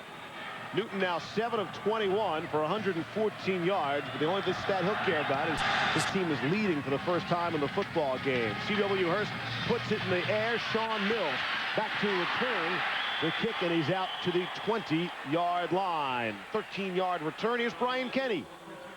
All right, Steve, coming up, Dodge halftime report. We'll have Colorado in their return to dominance, a record-breaking bowl for them. We've got the Sugar Bowl as well. Chris Fowler has the latest along with Lee Corso and Kirk Herbstreit. And, of course, B.B. King will be at the half as well. Steve, take it away. Yeah, but I got to tell you something, Brian. There's no way B.B. King looks as good as you, man. It's got kind of a Rat Pack feel there, doesn't it? Kind of a Martin Sinatra thing there with Kenny and McAvick. Yeah, I like it. They look sharp. We asked for tuxedos. But they said, no, standard jacket and tie. On New Year's Eve from Memphis. Second quarter so far, total offense. Southern Miss just 17 yards in total offense. Nothing doing there. Here's Holly. Very often teams adopt a team theme for the year, like back in attack or something like that. But Colorado State has an unusual one this year. It's called self-sacrifice. Their season started out pretty slow, 3-3, but the players decided that they would all sacrifice something that they thought was important to them, like giving up soda, late-night snacks, tobacco, drinking, even women. That seems to have paid off. They're on a 5-game winning streak, and their toughness and overcoming adversity through knowing each other has given up a lot to be a part of this team. Seems to be paying off for the Rams big time. It was the idea of their team chaplain, Johnny Squire, on the sidelines, and they say the most valuable player for this team this year. All right, Holly, that pass was nearly intercepted, and yet it goes as a reception. Sharon Gideon made the reception after it was in and out of the hands of Sean Mills. Caught a break. Steve, this is 20-some years ago. This doesn't count. Remember that Super Bowl, the John Mackey tip? Well, okay, enough. Never mind. The point being here is that Gideon is able to get the deflection off of Sean Mills, get the first down downfield. I thought it was interesting in Holly's discussion there, Steve, the idea that every one of those individuals sacrificed something for the good of the team. You know, that would make them a better player and make the team better. I thought that was very interesting. Sonny Lubick told us the toughest part was for some of the coaches to stay away from the dessert table. 3 or 4 of his coaching staff members. That pass is completed to Todd Pinkston, and a flag, which took a late hit out of bounds. A very late hit. There was no reason for that. And hopefully Pinkston is okay. Take a look at number 80. Who does he remind you of? What other number 80s he look like to you, Steve? From Mississippi, big hint? Jerry Rice? There you go. He is his idol, of course, and Jerry Rice, when he was in college, obviously very thin like that as well. Personal foul, defense, 15 yards to the end of the run, first down. I don't know if this is a momentum thing, Steve, but there's really no reason for this. He is clearly out of bounds. Pinkston, once again, look at the gap that they're giving him. He's not that fast. Gets pushed out of bounds right there, clearly out. Olsen apparently just could not stop his momentum. Aaron Sprague, rather, drops him out of bounds a good 3 yards. Thus, a 3:15 for the Eagles. Sprague, the nickel back in that defense, costing him there on 1st and 10 from the 34. And that pass thrown across the middle. That almost looked like a catchable ball, and also that was nearly intercepted after it went through Todd Pinkston. One of the things that's happening here, Steve, with regards to Kelly is take a look at his eyes. He is looking exactly where it is that he wants to throw. Look at this. He's not looking anybody off. And if you're the secondary, you can see all of the white shirts converging. They're not fooled at all. At some point, Kelly needs to look it off. And, Steve, you're absolutely right. That was kind of an alligator arm thing by Pinkston. He wanted no part of those collisions. Kelly, 7 of 14. Could have used some help from his receiver making a play from on that last play. Brings up a 2nd and 10. 2 receivers out to the left, 1 to the right. And here is Kelly stepping up, avoiding the pressure. He's got some green in front of him to take off. 25, 20, 15, and he's down to the 11-yard line. Having a big running play out of the quarterback. Great job of sliding to his left, avoiding the rush by the first 4 downfield. He gets a block downfield from Sherrod Gideon that enables him to get an extra 10 yards. The first real offensive drive of the day for Southern Mississippi. You can see Sonny Lubick saying, come on, keep it up. Don't worry about it. We got to hang in there. That run by Kelly for 22 yards. That's the longest run of the ball game so far. We've got 2:20 to play here in the first half. It's been rather entertaining first half.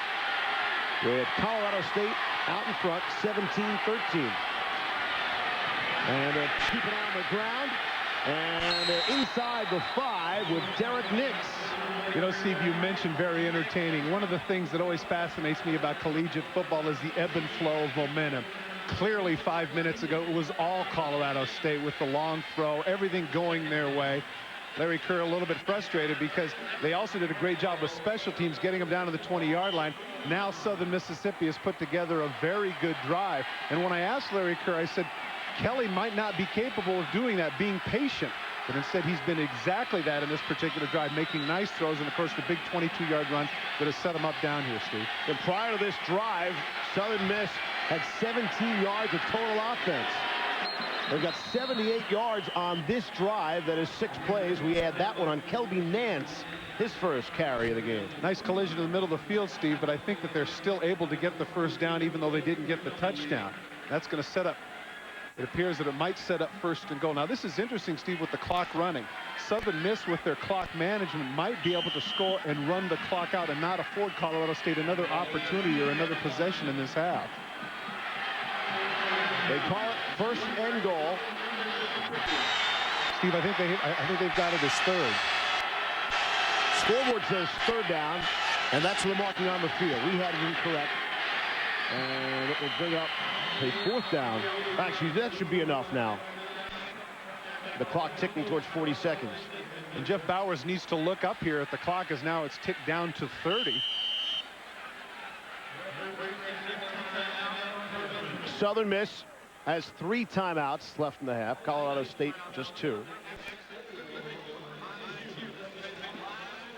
Jeff Bauer, I like what he did there. So many times you'll see a coach look up and panic, you know, with say 50 seconds. Oh, timeout, hurry, hurry, hurry. Instead, he's let it bled all the way down to 29 seconds. But if I'm not mistaken, Steve, I think that's the first timeout, isn't it?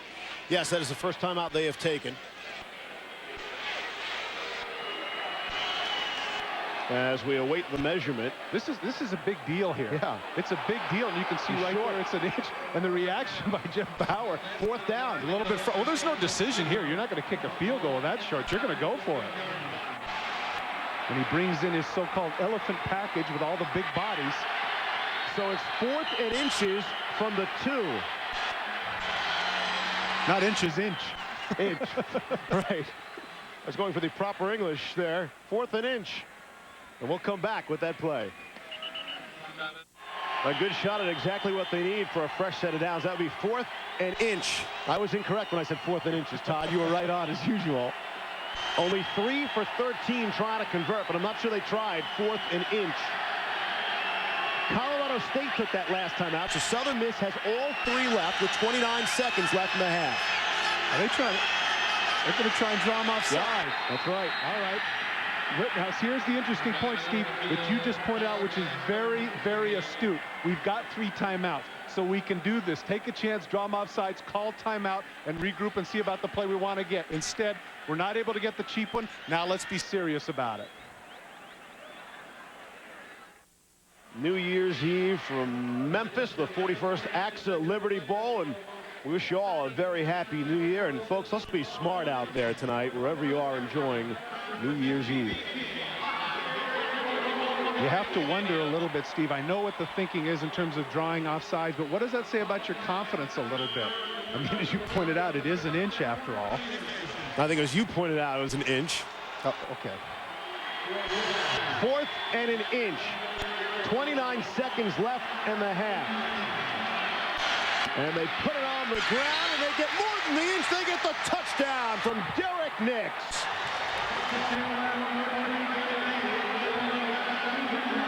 His 9th touchdown of the season off a very impressive drive for Southern Miss. 9 plays, 80 yards in 3 minutes and 18 seconds. And Steve, Torrin Tucker and Shedrick Blackman do a great job at the point of attack. Great job also by the fullback, the lead blocker, number 32, Kelby Nance, who creates the gap for Nix to go in for 6.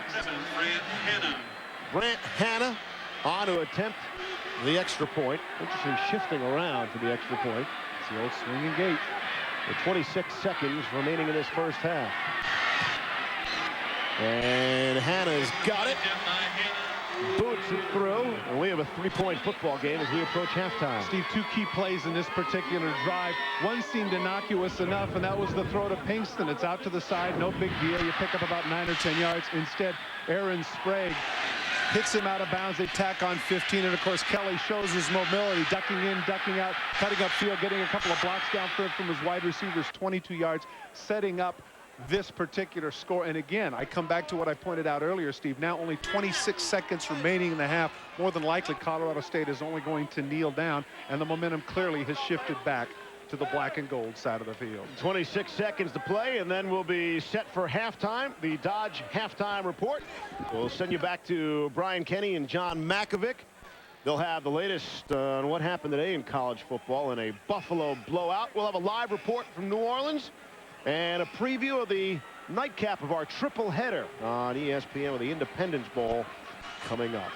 Steve, in the entire first quarter, Southern Miss had 24 yards in offense, and that drive alone they had 81. Got to give some credit there to the offense there. Let's give some credit here to Jeff Bauer. Remember, you pointed out at the top, Larry Keck, their offensive coordinator, is not here, and maybe, and I can't tell because who can quantify it, maybe they're a little bit out of sync in terms of their play calling. And again, keep in mind, both teams haven't played in a month. The rust, maybe it's worn off after a penalty-filled special teams key plays in the first quarter. In the second quarter, we saw great execution. But in terms of the Southern Miss offense, they had really been in a fog until that last drive when they put it all together for that 81-yard scoring drive. And halftime can become at a bad time for them as Pete Rebstock looks to break it.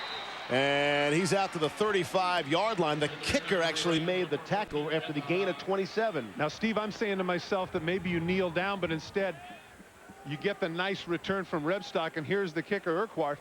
He's thinking to himself, well, okay, somebody else is going to make this tackle. Oh, gosh. He wants no part of that. He ain't Darren Bennett, I'll tell you that. 5'10", 189, but that 189 is generous. An involuntary tackle right there.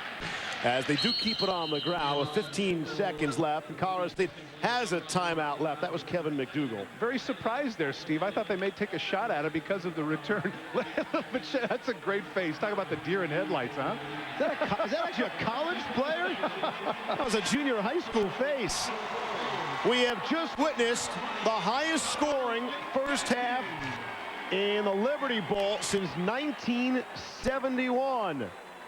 14th ranked Southern Miss has a 20-17 lead over Colorado State. We'll see in a bit. Right now, here's Brian Kenny.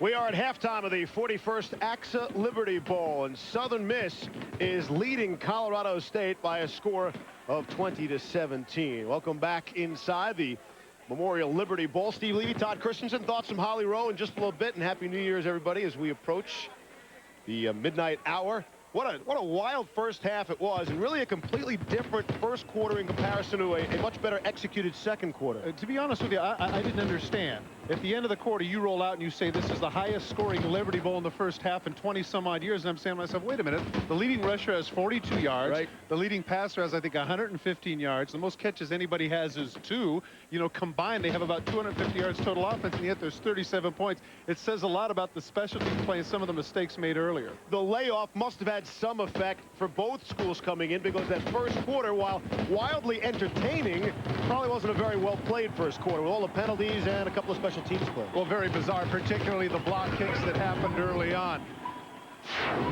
First comes the block punt by Jason Gallimore that led to a field goal. You can see it from 2 different angles. Then, of course, they return the favor.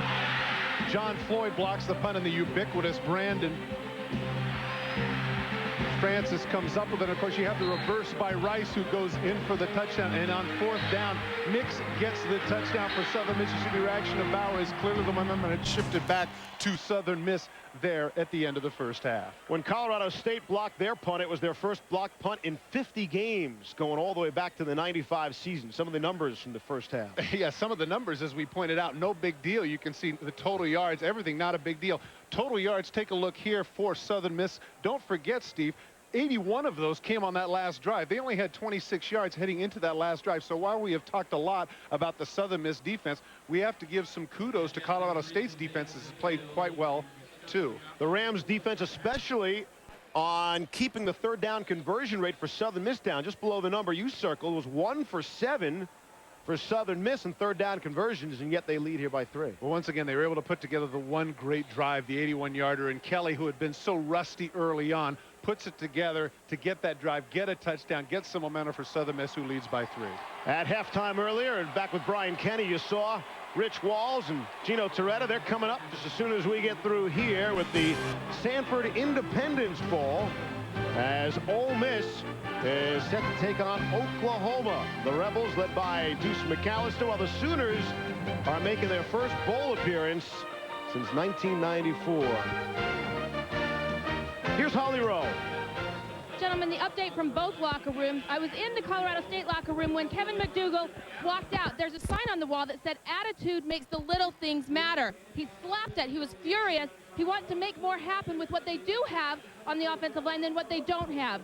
Now, for Southern Mississippi, they want to establish the run here in the second half, but don't be surprised if on the 2nd or 3rd play they go up top and try to establish more of the pass. They've also challenged their defense to try to stop Colorado State's toss sweep. They worked on a scheme in the locker room to do just that. Back to you. Steve, one of the things that I would look for in the second half, look for Kevin McDougal on a halfback pass. I got to tell you right now, that would be something of interest. 16 carries, 42 yards.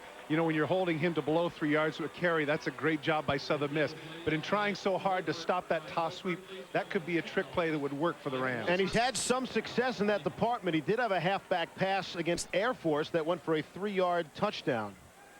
And there you look at the other head coach in this game, Jeff Bauer, who comes in just 1 win shy of tying Reed Green for 2nd place on the Southern Miss all-time victory list, well behind Thad Pie Van, 1st place in that department. Steve, you talked about the contract extension for Sonny Lubick. This man, too, Jeff Bauer, was given a 4-year extension by Southern Miss.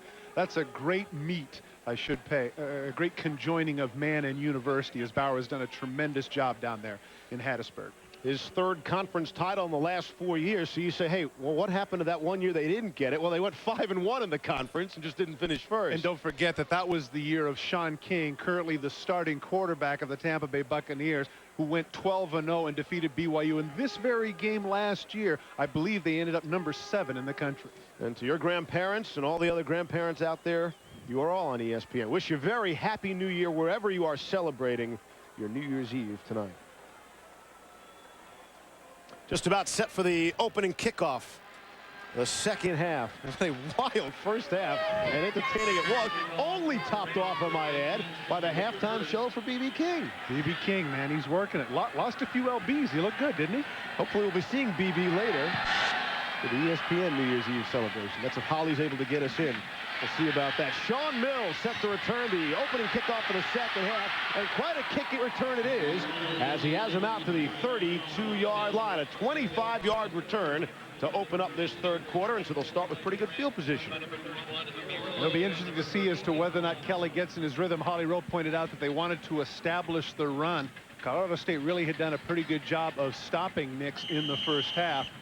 The pressure is on the front seven for Colorado State to continue to maintain that. Two very different quarters for both schools in the first half, and Kelly had two very different quarters as well. There you see the numbers added up for that first half.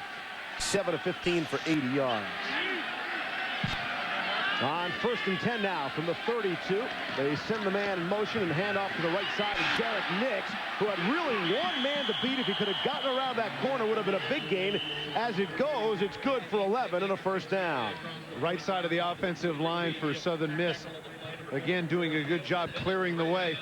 Here he is at the point of attack, and there it is. There's a black hat on every green hat, just able to drag him down, as you pointed out, Steve, is Ula Tulatele, who sprinted to the outside to make that tackle. Otherwise, you're right, he could have gone to the house. The offensive line of Southern Miss, as we pointed out, struggled a little bit in the first half. But don't forget, Steve, 3 of the 5 on that offensive line are freshmen, including both of the tackle position. The passing. Quarterback took a hard hit. Kelly was belted. They had a wide receiver all by himself. He was out in the flat, and they couldn't get the football to him. Sherrod Gideon. Kind of tough to deliver on the money when you're on your back. Here comes the shotgun. Coming from the right, here's Hagens and Wade, but coming up the middle is Tuatele right in his face, and boy, does he get punished. That'll make you. It'll give you a tendency sometimes to short on that ball, and I'm sure Gideon is frustrated, but he has to realize that his quarterback just took a whack. 2nd and 10 now. Over the last 2 drives, Southern Miss is averaging nearly 10 yards per play. But to keep that average up. That pass looked like it was thrown a bit too hard for the screen of Danny Fowler. They ruled that a catch? No, Steve, that was a lateral. Clearly it was a lateral. That's a good job by the side judge of pointing that out, and they're very fortunate to get that back. Fowler not able to come up with it, and he had the wherewithal to at least try and fall on top of it. Finally, the ball is recovered. I believe it was recovered by Jeremy Bridges at the 30-yard line. Nonetheless, it's going to be 3rd and a mile. Take a look for yourself where the throw is. There his feet are right on the chalk line, right on the 5-yard stripe, and watch where the ball ends up. Clearly behind it, and well aware of it, is Fowler. Very fortunate for Southern Miss to get that one back, Steve. That's a loss of 14, bringing it 3rd and 22. See what play they have called for 3rd and 22. Quick hitter out to the left side, and a big completion as they go to Todd Pinkston, but he does not have enough for the first down. I really don't understand that on the part of Colorado State. You've got 3rd and a mile, and you blitz. Colorado State comes with a blitz, and they even admitted the fact that they're not very good man for man on the outside. You can see Nelson, and Pinkston has done this a number of times. He breaks a tackle, gets upfield. I know it's still 4th down, Steve, but there, if you go with the 4 rush and come back, you don't give up as many yards. As a result, Southern Miss, even without the first down, able to play the field position game. Jamie Purser is on to punt it away. Low snap, kicks it off the top of the turf, and kicks it to Dallas Davis, who runs up to make the catch at the 25-yard line. The 27-yard punt. Well, the America's Cup Challenger semifinals on ESPN2. And it starts Sunday at 12:30 a.m. Eastern. 6 syndicates will battle for the right to face New Zealand in the America's Cup. Jim Kelly, Gary Jobson, and Peter Montgomery bring you all the action from the City Sails Auckland, New Zealand. ESPN.com, part of the Go Network, go.com. 1st and 10 now from the 25 as the Rams take over. Send a man in motion to the near side.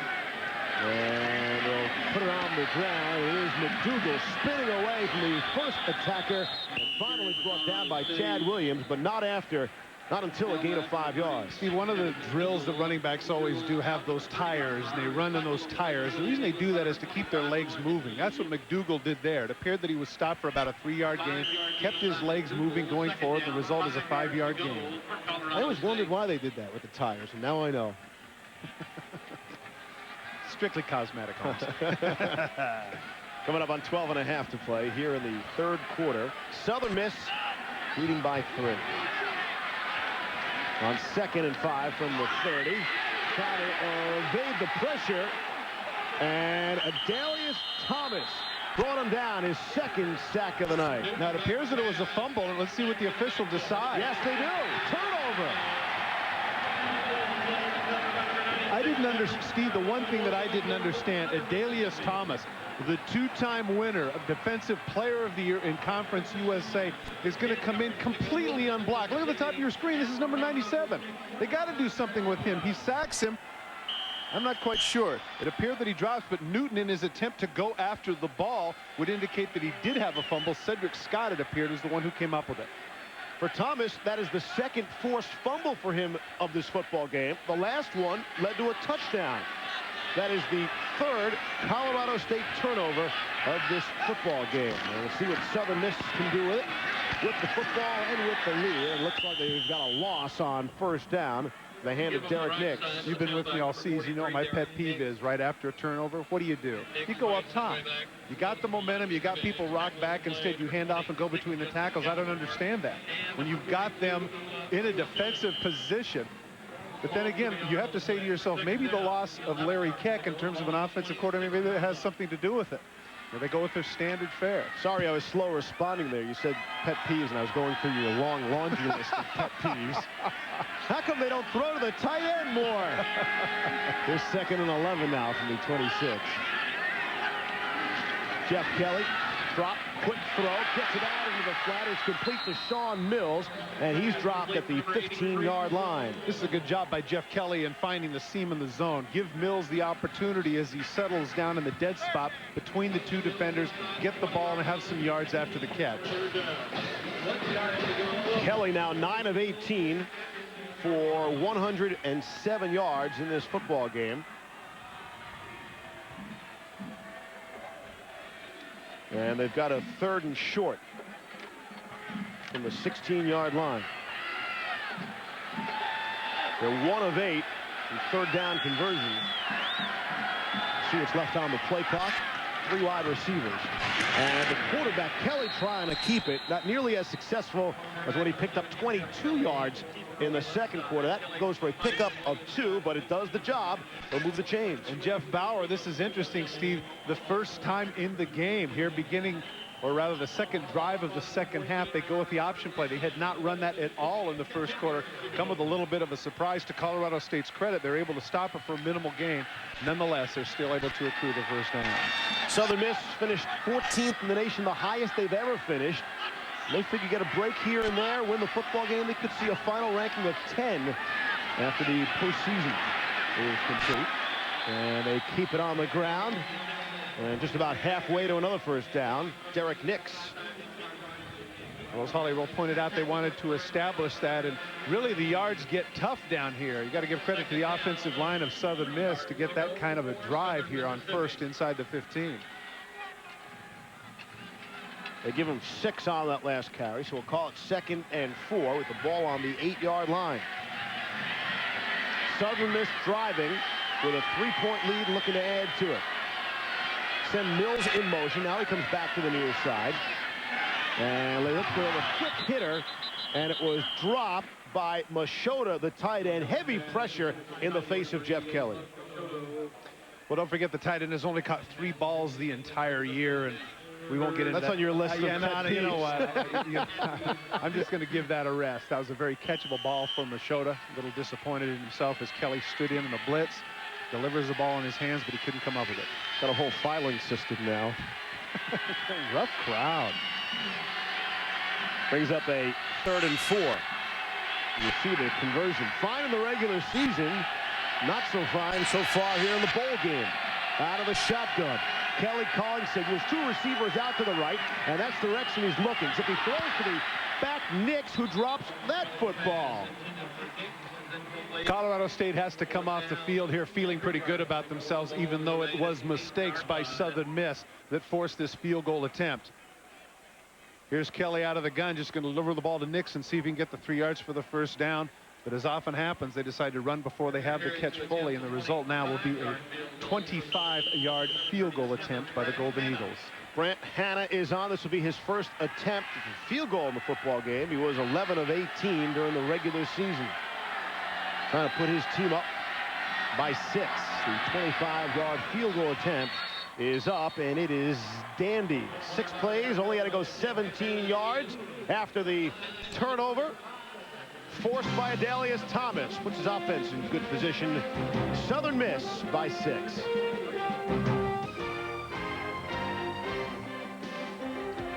Back for the 41st AXA Liberty Bowl, the AXA Cup for excellence. The Liberty Bowl actually started in Philadelphia. They played the game through 1963 there, 1 year in '64 in Atlantic City, and ever since 1965 they've been playing the Liberty Bowl here in Memphis, Tennessee. They kick off to Colorado State. Rebstock will take it, and a good special teams tackle as Rebstock is dropped at the 22-yard line. Thomas, who's made so many big plays, able to make the special teams. Byron Gill is the one that's able to make the tackle, but there is a flag down, Steve, and this is going to push Colorado State back. We got to give a lot of credit here, Steve, to Colorado State's defense. You mentioned 6 plays, 17 yards. Up to this point, Steve, the total offense for Southern Mississippi is 151 yards on 40 plays. That's about 3.6 per play. During the return, illegal block in the back by the return team. 10-yard penalty, first down. The Mercedes Championships are upcoming on ESPN. It all starts Thursday at 7 p.m. Eastern. The field consisting of 31 PGA tournament winners from this past season. David Duval returns to defend his title. The field will include Tiger Woods, Hal Sutton, and Ernie Els. That's all coming up in the PGA Mercedes Championships. Colorado State has only had 5 offensive plays. This is the 6th offensive play. There's 9:47 left in the second quarter, and that's a good play. Although again, there is a flag down. Kevin McDougal had the carry before he was brushed out of bounds. It's going to be frustrating for Colorado State if it's holding and moves it back, because at the point of attack, the blocking was outstanding.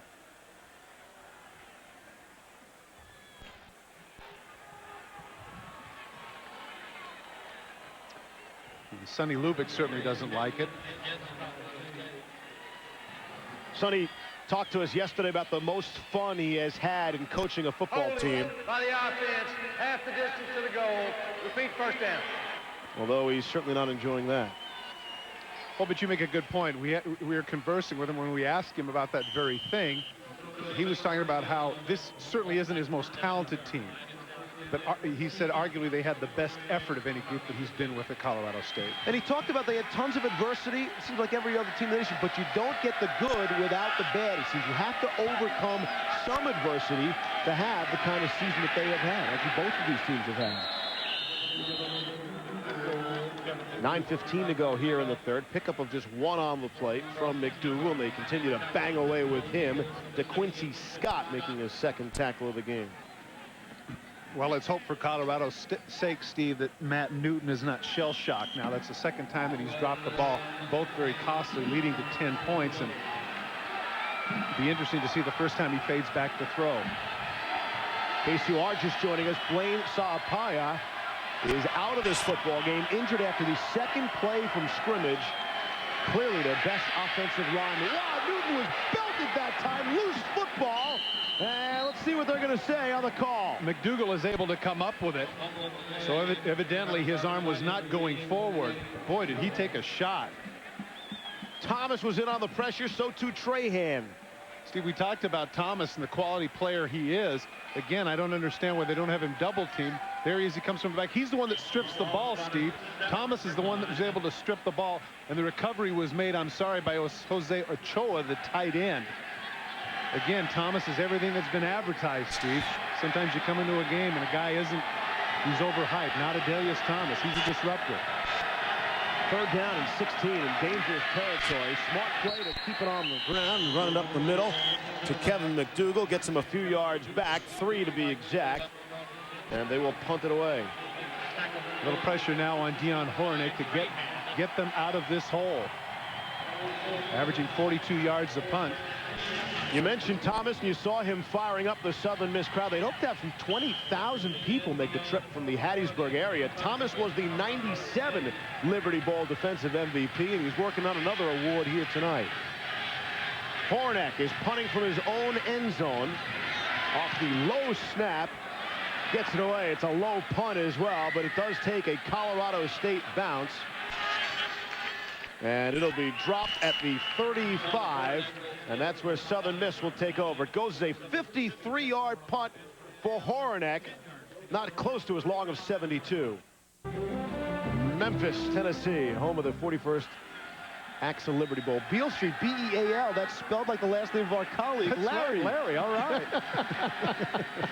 They hand it off to the right side. Larry's the only one chuckling at home, maybe. Dwayne Woods on the carry there. Pick up a 1. Giving Nix a rest.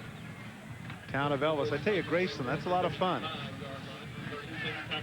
That is some mansion. Made it to the birthplace this year on our trip. I never personally made Tupelo. it to Graceland. That's right. That's right. Had to do both. I was tied up, working in the hotel room, going over news and notes and facts and figures. Southern Miss has mixed it up nicely, you could say. 20 rushes, 20 passes so far. Evidently, the play clock did not get pushed up, so the referee will do the raise the roof and get it back to 25.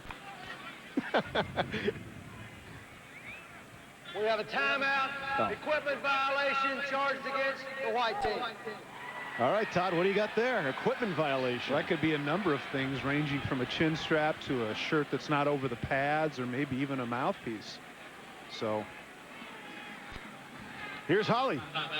Guys, the center for Southern Miss is back. Zeb Landers has a bruised knee, but they kept him mobile all during halftime. They've been icing it, and he's getting a pretty good push on the pocket and getting some mobility out of that knee. We'll see how he does the rest of the half. I'm always interested when Holly says bruise. You know what the fancy word is now. If they don't know what Contusion? it is. Thank you. Exactly right. That's exactly right. I'm paying attention. You sound surprised. When in doubt, it's a contusion. Absolutely right. Getting set for a New Year's Eve party, win or lose, I'm sure, here in Memphis at the Liberty Bowl. A little disappointed you didn't give me my props for my Elvis impersonation, man. I thought I'd at least get, you know, hey, okay, something, but you just let it go. 2nd and 9 from 36. Yeah, exactly. Oh, man. Well, I wowed him at Woody's. You were big there. You brought down the house in a number of ways. We're working on the equipment violation, folks. And Steve, I need a specific. This could be costly. You know, they are going to lose a timeout. So if it comes down the stretch and they need that timeout in the 2 minutes, you know,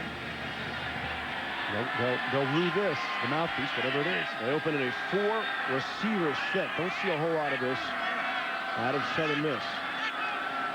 Colorado State showing blitz. They bring the pressure, and they're able to complete it out to the far side. They go to Pinkston. He's shy of the first down. Justin Gallimore was there. Is it just me, or is it every ball that Pinkston has caught been that route? It seems like it's that 7-yard hitch every single time, or that short hook. And if it also seems like Gallimore is every place for Colorado State, that, folks, might be because there are 2 of them. Identical twins. Jason, number 22. Justin, number 26. Pinkston now 4 catches, 49 yards. Who's better looking? They're identical, Todd. Well, tried to catch me on that, didn't you? 2 receivers out to the left. On 3rd and 2. Rams drop back, showing pressure, and they complete the pass, and we'll see where they spot. It should be enough for the first down. It is well enough to Sherrod Gideon with Justin Gallimore on the tackle. Interesting that you would point out Gallimore. It looked like he was going to go for the interception. He braked and hustled up, but this is a great job of putting your body in front of the defender, which is very strange considering Gideon is a 185-pound body. He arrives at the same time as the ball, but Gideon able to hold on for the first down. From the 48-yard line, 3 receivers to the left.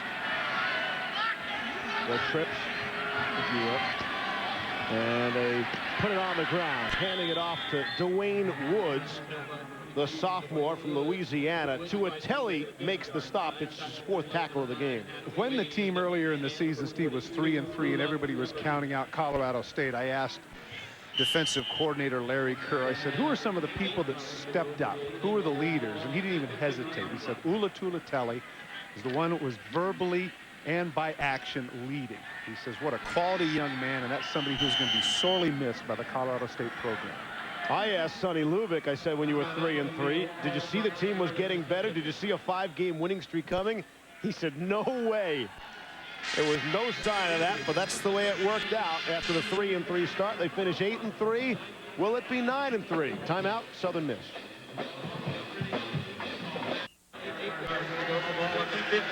5.5 to play here in the 3rd. Southern Miss by 6. And they have the football at midfield on a 2nd and 8. Here's Jeff Kelly.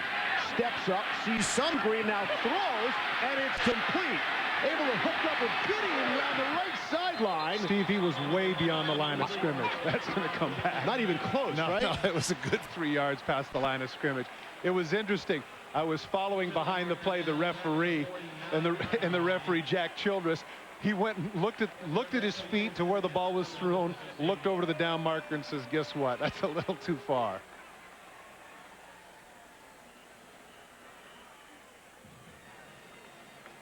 This is an easy one for you fans at home as you get a chance to see the replay. Illegal forward pass by the offense. The ball was passed beyond the line of scrimmage. That's 5 yards from the spot. The loss is down. 3rd down. The line of scrimmage you can see right there is midfield. Now when Kelly breaks from the pocket, take a look at where he throws the ball. There's midfield right there. And it's actually a little bit closer than it appeared. Yeah. 8th penalty charged to Southern Miss. But that loss of down is crucial now, coming up 3rd and very long. 3 for 11 on 3rd down conversions, and it brings up a 3rd and 11.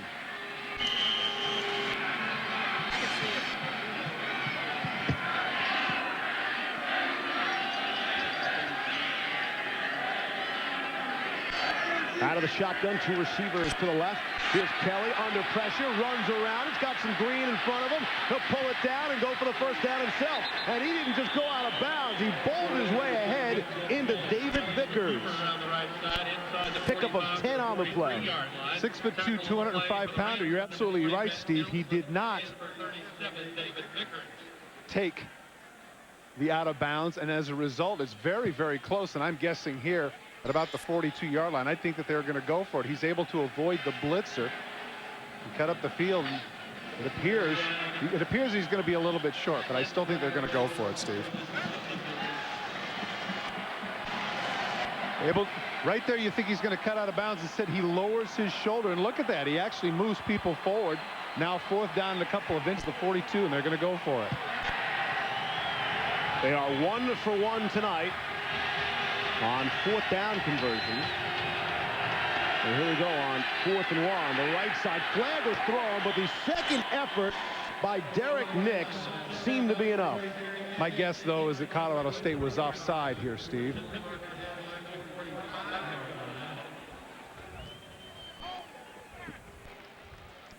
And so it'll be a moot point. They'll take the penalty in the 5 yards.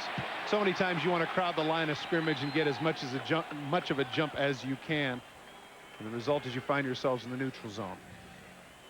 You wonder if Sonny Lubick has remembered what it feels like to be on offense. That's a 1st and 10. Since the middle of the 2nd quarter, Colorado State has had the football for only 2 minutes and 40 seconds. Only got 5 minutes left here in the 3rd quarter. 1st and 10 after the penalty. 3 receivers out there for Kelly, but he hands it off to Dwayne Woods, and he might have gotten back to the line of scrimmage. Tuitele, great middle backer for Colorado State, drops it. 119 tackles coming into this game and about a dozen tackles for loss. Number 42 is all over the field. a little bit intense, as seemingly all middle linebackers are. It's almost as if, you know, when you say the big tight end, the intense middle linebacker. I don't think you can play the position and be too lackadaisical. Missed the game early in the season after having arthroscopic surgery. He was injured in the final defensive play of the football game. Hate when that happens. That pass is completed out to the sideline to John Floyd. His first catch of the game. To Telly again there on the stop. Only a pickup of 2. Here's Holly. Guys, Jeff Kelly was the backup quarterback going into the season behind a highly touted Cable Davis, who was supposed to be the second coming of Brett Favre. But Jeff Kelly silently and quietly went about winning the position, and he's been impressive. He's had the second best single season with 21 touchdown passes, passing even Brett Favre, and they say that quiet confidence and competitive spirit keeps the offense going when they're down. That's right, Holly. Favre's best season, he had 16 touchdown passes. Lee Roberts is first on the list with 24 scoring strikes. Kelly feeling the pressure. And incomplete pass as he was looking to the sideline again to Floyd. Justin Gallimore made the play. And Gallimore was awfully close to getting a pick, and Kelly is getting up a little bit slowly. Appears he might have turned his ankle. Not putting too much weight on that. Brings up a 4th down and 7 from the 34. Well, here you are, Steve. This is a little bit too far for their field goal kicker. So they're trying to make a decision over on the sidelines. A little bit of a ridge there on the sidelines, as you can see. The sidelines, too, Steve, have AstroTurf as opposed to grass. And sometimes the change in surface, and I can tell you from personal experience, I remember when I used to play in the old days in the Orange Bowl, they had grass onto AstroTurf from the sidelines, and that can really be tough. Brant Hanna will not get a chance to try it. Well, they took their time in trying to make the decision. Of course, they figured that here's a situation where a delay of game isn't a big deal with their punter. Although Sean Landetta once told me something, Steve, the punter with Philadelphia. He said it was easier for him closer to get it in, kind of like a free throw. It's easier from 15 feet than 20, right? For a free throw, absolutely. Punting inside the 20 makes sense, doesn't it? Sure does. I was stuck on the free throw shooting there. Trying to go with the basketball analogy, whatever. Todd revealed to me that he used to be able to jam a basketball. It's something right there. Here's Purser to punt it away. Oh, what a foolish play. Number 47 puts it up in the air, and it will drop at the 24 and then roll. Steve, Aaron Sprague is the young man who went out of bounds, cost him 15 yards. Now, in 4th and 7, you're not going to block a punt here. Just let them kick. Instead, he jumps the neutral zone, and that is going to put them either in field goal range or give them the opportunity to go for it on 4th down. It was only a punt of 18 yards. And Sonny Lubick just can't be very happy.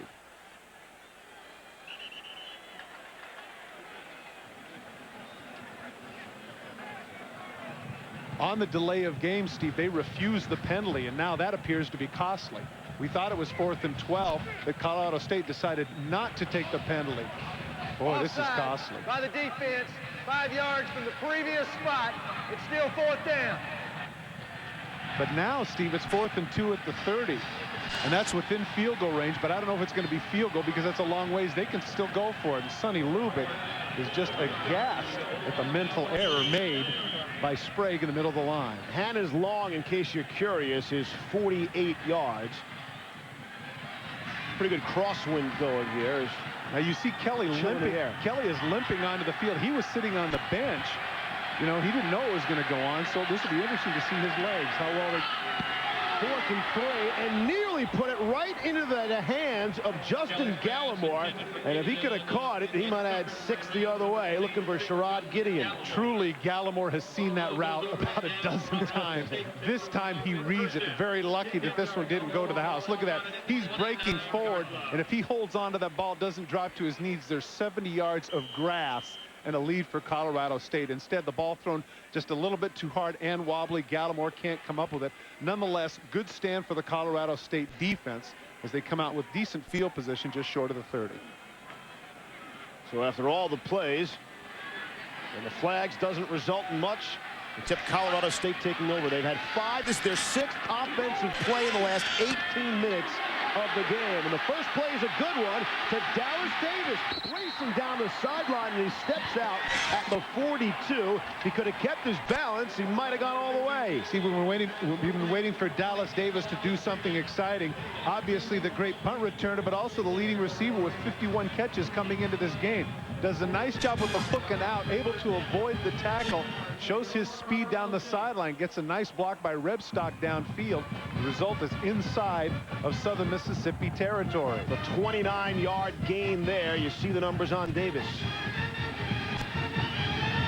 Send a man in motion to the near side. 2 receivers out to the left on 1st and 10 from the 42, and a yellow hanky on the field. I think a little bit of motion there, Steve, on the part of the offensive line, and Sonny Lubick talking to his defense. Remember, this is a former defensive coordinator, and he's imploring his troops, you know, come on, hang in there. Let's not make these same mistakes.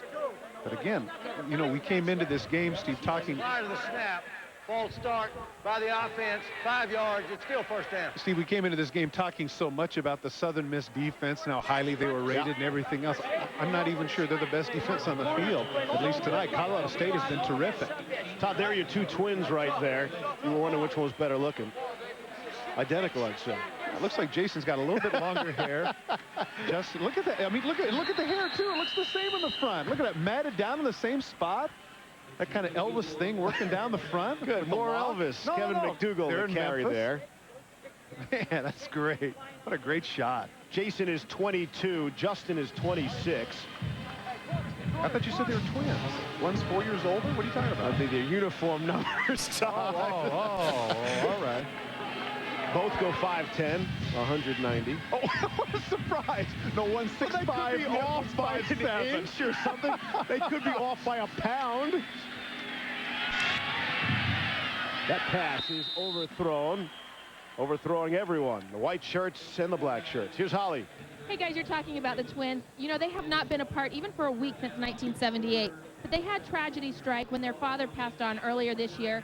Neither one of them were on scholarship at the time, so they've really struggled financially to make it in college. But when a walk-on scholarship became available to Lucas Mallory, he said, hey, give it to the Gallimore brothers. One of them needs it more than I do. Well, that's a great story. And of course, they've certainly justified themselves tonight. Jason with the block punt and Justin playing some outstanding corner. 3rd down and 17 now. 2.5 to play here in the 3rd quarter. Here's Newton under pressure, able to get it away to McDougal.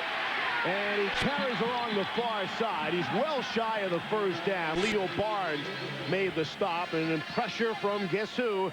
97, Adalius Thomas. Really thought it was a great job by Newton just to get the ball off. As you pointed, Thomas was all over him. They set up the screen, but here's the result. Watch how the screen is just a little bit soft. And when you short arm and the guy has to wait for the ball, as he did, now he cuts upfield. Of course, Barnes shows the great speed coming from safety to drop McDougal before he can get any additional yardage. The 5th hurry of the game by Thomas. Horonek is back in punt formation. Sean Mills is deep, standing at his own 10-yard line. Horonek just gets it away. And they'll let it bounce. And it bounces out of bounds, they'll say, at the 12-yard line. A 41-yard punt. The minute 39 left here in the 3rd quarter. And really, all 3 quarters have taken on different personalities. I was just thinking to myself, at the end of the 1st half, I was so surprised when you said the most points scored since 1970s. I do not sound like that, by the way. Okay. Anyway, after the 3rd quarter, I guess you're not going to be saying anything in terms of scoring records. Both defenses have been excellent. I'm sorry, was my voice too low? You give me the old fake sportscasting voice. Colorado State, their offense, they scored 43 touchdowns this season. That's the 4th most in Rams history. Now playing defense against Southern Miss on 1st and 10 from the 14-yard line as they take over. Well, they'll take over for a nice loss on the play. Loss of 3 from Derek Nix carrying. Greg Pollard made the tackle. Steve, I don't know if we should dwell on the 3 freshmen yet again. Of course, Nix was able to go over 1,000 yards, but I think that this is an issue. The front 7 for Colorado State is very experienced. They've been able to shoot the gaps on numerous occasions and stop the runners for Southern Miss to little or no gain. A lot of pressure then is going to be put on Kelly with his sore ankle to make some plays here. They call it a loss of just 1, so we'll call it 2nd and 11. Here's Kelly throwing. Not close to the intended target, Danny Fowler. Rhett Nelson does a nice job of pushing the receiver out of bounds, and even if he's able to catch the ball, it's not going to count. Good chuck up the line of scrimmage, and now Kelly comes up third and very long.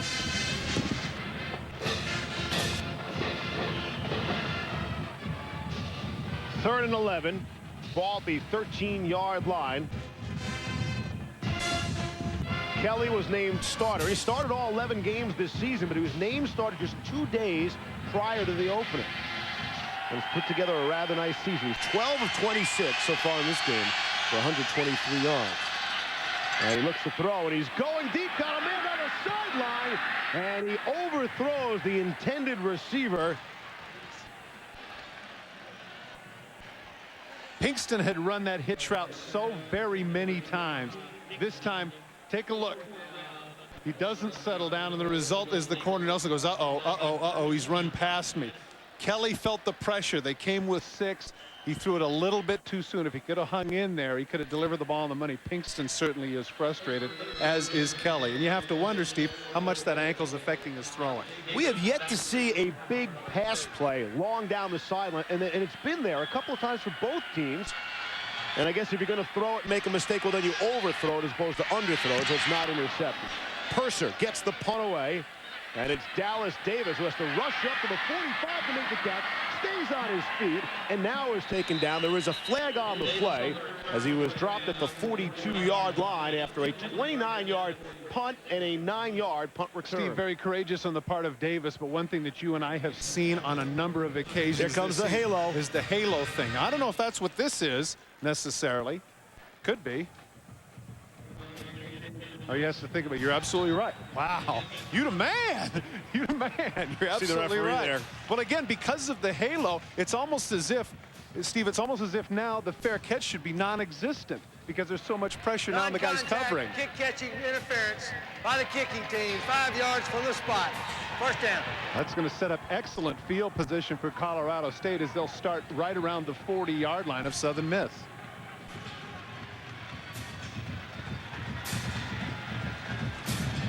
Ball rips at the 41-yard line. 37 ticks left in this third quarter. Colorado State with the football on 1st and 10 to the 41-yard line. 2 tight ends for the Rams. Pressure, throwing the out. And they say it was incomplete, looking for Wolstenholme, who earlier had a touchdown catch. You can see the frustration on the part of Newton. He put the ball on the money, needed that catch. He has pressured every down, Steve. I don't know how many times, knockdowns or everything else, but it seems like every ball he has is hurried. 9 for 25 for 146 yards. Once again, a lot of credit to that Southern Miss defense, particularly the front 7 who's been pressuring him all night. And Todd, he came in 60% completion prior to this game in the regular season. How close to that here tonight. They pitch it to McDougal on the right side and unable to get back to the line of scrimmage. Delroy Stewart on the stop. Stewart makes the tackle, but again, it was Adelius Thomas getting into the backfield, forcing it inside, and Stewart is down.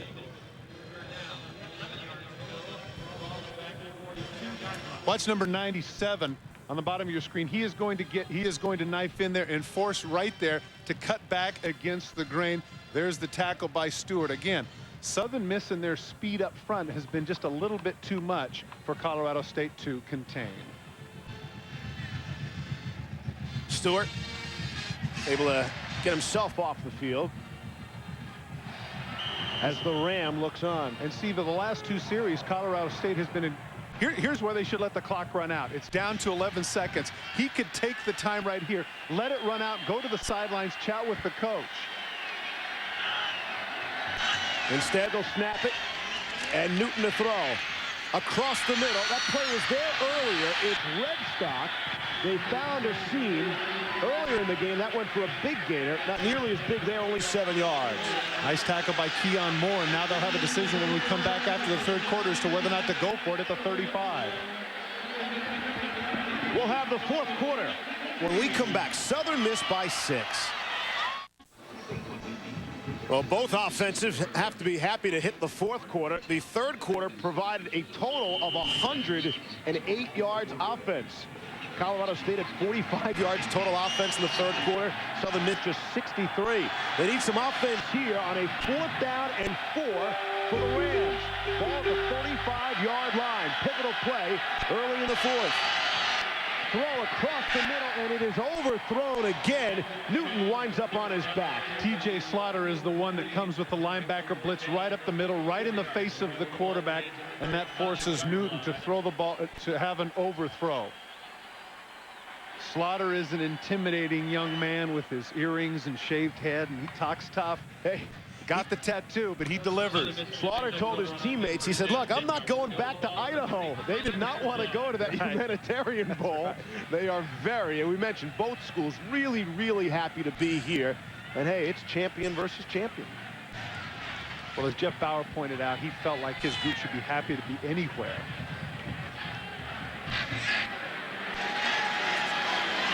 First and 10 now from the 35. And the quarterback, Kelly, stepping up, finding some running room. And he's able to pick up 7 on his own before Tuateli makes the stop. Once again, his 9th tackle, Tuateli, all over the field. Kelly doesn't seem the worse for wear, Steve, with regards to his ankle. As we mentioned, the tough guy, there he is, TJ Slaughter. Isn't that what you'd want to have as a middle linebacker? I mean, it's almost like a prerequisite. You can't have a guy with, say, a perm, you know, really well-coaffed hair. Wait a second, didn't you have... I wasn't a middle linebacker. Okay, all what right. am I telling you here? Come on, pay attention. You were a tough guy tight end, though. Okay. That's what I tell all my friends. Second and what? Screen out to the left. Complete to Fowler as he tries to cut it back. Maybe got a yard on the play. Well, as you pointed out, Steve, interesting with regards to the statistics, neither team is over 200 yards in total offense, let alone the fact that they combined for just over 100 in the third quarter. Neither is averaging very much rushing, about 3 yards per carry. The defense has really come to the fore, which is surprising here in the bowl season because we've seen tons of points scored in some of the others. Kind of fun to see a defensive slugfest. Tons of points, and a lot of times tons of points by just one team. Really lopsided scores, but not here tonight. Among the lucky ones, and so are you, watching the 41st AXA Liberty Bowl from Memphis. Oh, heavy-duty hit there as the receiver was just blown up. Big hit by Colorado State's John Howell. Now, here's the thing, though, Steve. If you get it, when we get a chance to see it again, if he looks up, he's got an interception. There's the collision, as you pointed out. It made a lot of noise, and it was a big hit. But if he's looking upfield, Steve, he's got an interception, and he might go the distance. So many times when you got big hits like that, it's simultaneous. And the result is maybe, just maybe, if you have your eyes on the ball, you can get it. John Howell, second on the team this season with 91 tackles. Doesn't get credit for a tackle there, but he doesn't need it. They're punting it away to Dallas Davis. That was the hardest hit by far of this football game. Davis at the 18, flag flies. And I think it's the halo thing, but the man who was covering was very upset about the fact that he thought he was blocked into. It's a tough call for officials, I think. And that's what they're discussing right now. Was he blocked into him? What's his responsibility? Was it really 2 yards? Were you going after the game? You like BB King? You like ribs? What do you think? Speaking of ribs, ribs have been outstanding in our visit here to Memphis over at our pals Corky's. Now, see, that was this is interesting. That was the debate. And Sonny Lubick doesn't like that. He was thinking to himself that watch the right of your screen. Once again, the man has been causing problems all night is Brandon Francis. Well, if we can't block him legally, then I'm going to have to tackle him, and that's what happens right there. By the receiving team, that's 10 yards or half the distance from the end of the kick. First and 10. Rhett Nelson is the one that got caught. Bad field position for Colorado State coming back inside their own 10. Elvis impression, fortunately off camera. Thank you very much. And there is something in the stands. What was that exactly? Big Bird. Big Bird. Big Bird and Elvis. We've got it all. The 41st AXA Liberty Bowl. Let me ask you a question. I knew that was coming too. Did you go to Graceland? Oh, you're too busy. No, I did not. I was just studying facts and figures while you were out playing. Pitch it to the left side. And it's McDougal. for a short gain. Again, the Southern Miss defense able to stretch it out. Here's Holly. Standing by with the commissioner of the Mountain West Conference, Craig Thompson. There were a lot of questions coming into this year, a new league, but 3 tri-champions in bowl games. It seems to have worked out fine. Well, I tell you what, we've had a fantastic regular season. Here in the postseason, we set attendance records in both the Las Vegas Bowl and Motor City Bowl. I think about 55,000 tickets sold tonight, so we're excited about this year. Let me switch gears for a minute, if you don't mind. You've just been named the new chair of the Men's Division I Basketball Committee, replacing the retiring C.M. Newton. That's a big honor for you. And how will that affect your league and what happens in the postseason? Well, hopefully we'll be at the same exposure nationally that our television partner ESPN is providing in football. You don't replace C.M. Newton, but we're excited. This 2000 season is going to be a tremendous tournament. Well, congratulations on a great first year for the conference. Thank you, Holly. What a year it was for the Mountain West. Colorado State, she mentioned, sharing the championship regular season, tying for first place, 5-2 in the conference with BYU and Utah.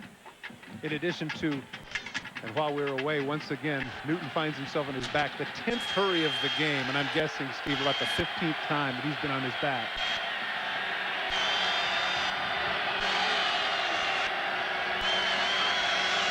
Man in motion to the near side. They bring him back to the far side, and then they throw it to him. And Newton is able to complete the pass to Kapari. Has not been heard from much since the first quarter. It's a short pickup of just 4.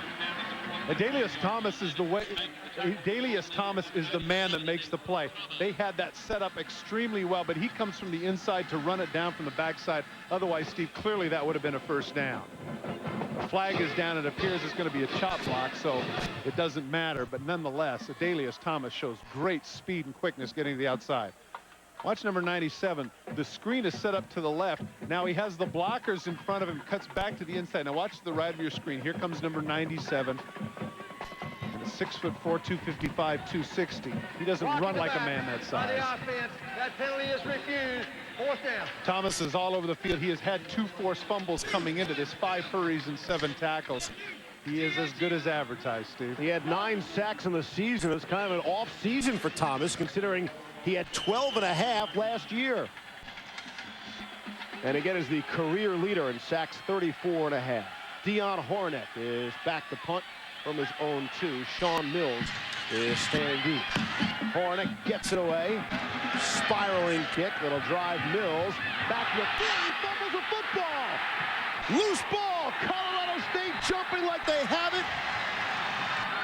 Jason Gullimore might be on it, and still waiting for the indication, and there it is. Colorado State football. This is heads up on the part of the gunner, Steve. The gunner gets down quickly, but it looked like he might be in a situation where you could make the halo call. Watch at the end. You can see he pulls back. That's Nelson, and the ball is just absolutely dropped. There's nothing but white shirts. You knew that Colorado State was going to come up with the ball. I think that you have to be aware of that. Sean Mills needs to step up and make the catch. He short-armed it a little bit. It ricochets off the gloves. The result, a Colorado State turnover.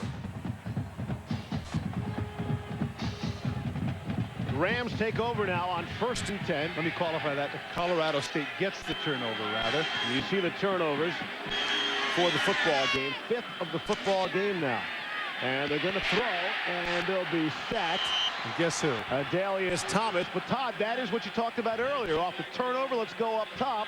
And they tried that. But it ends up costing him. And the reason for that is because Kevin McDougal is the one that has to make the block. And that is clearly a mismatch. McDougal is an outstanding runner, but 6 feet tall and 205 pounds. There's just no way that he's going to be able to pass block Thomas. He actually cuts him at the legs and gets him down, but Thomas is quick enough and resilient enough to bounce up and get the sack. Thomas has done everything all season long. He had 4 blocked kicks this season. 2 blocked field goals in 1 game against Cincinnati. That's his 2nd sack of this game.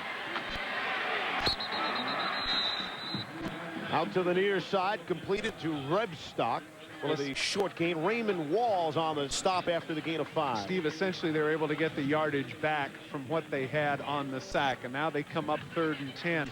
And again, is this 4-down territory? Are you prepared to make 2 calls, or do you go for it all here on 3rd down and punt the ball? There's got to be frustration setting in on the part of Colorado State because they've had excellent field position in the last 3 or 4 drives. They just have not been able to capitalize. 4 for 14 on 3rd down conversions tonight. Here's 3rd and 10 now. Newton to throw. Short pass underneath.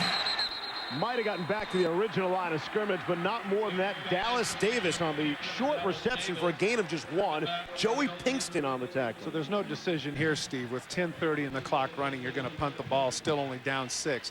I think that shows a little inexperience on the part of Newton, but in fairness to him, when you've been knocked down as much as he had, as soon as you see a friendly face down for you, you're going to deliver the ball. Clearly, there was no way they're going to get the first down, but maybe this affords them the chance to play the field position game, get another shot at it. Again, unable to take advantage, though, of a Southern Miss turnover.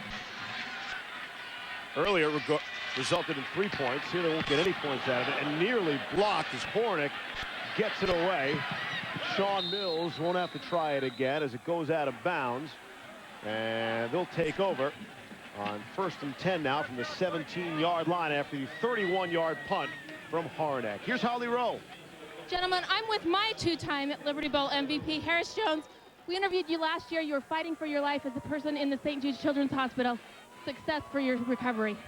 It's just great to be back, and it's an honor for the Liberty Bowl to have me back. And it's just great to be out here again and have a clearer future of what I have ahead of me.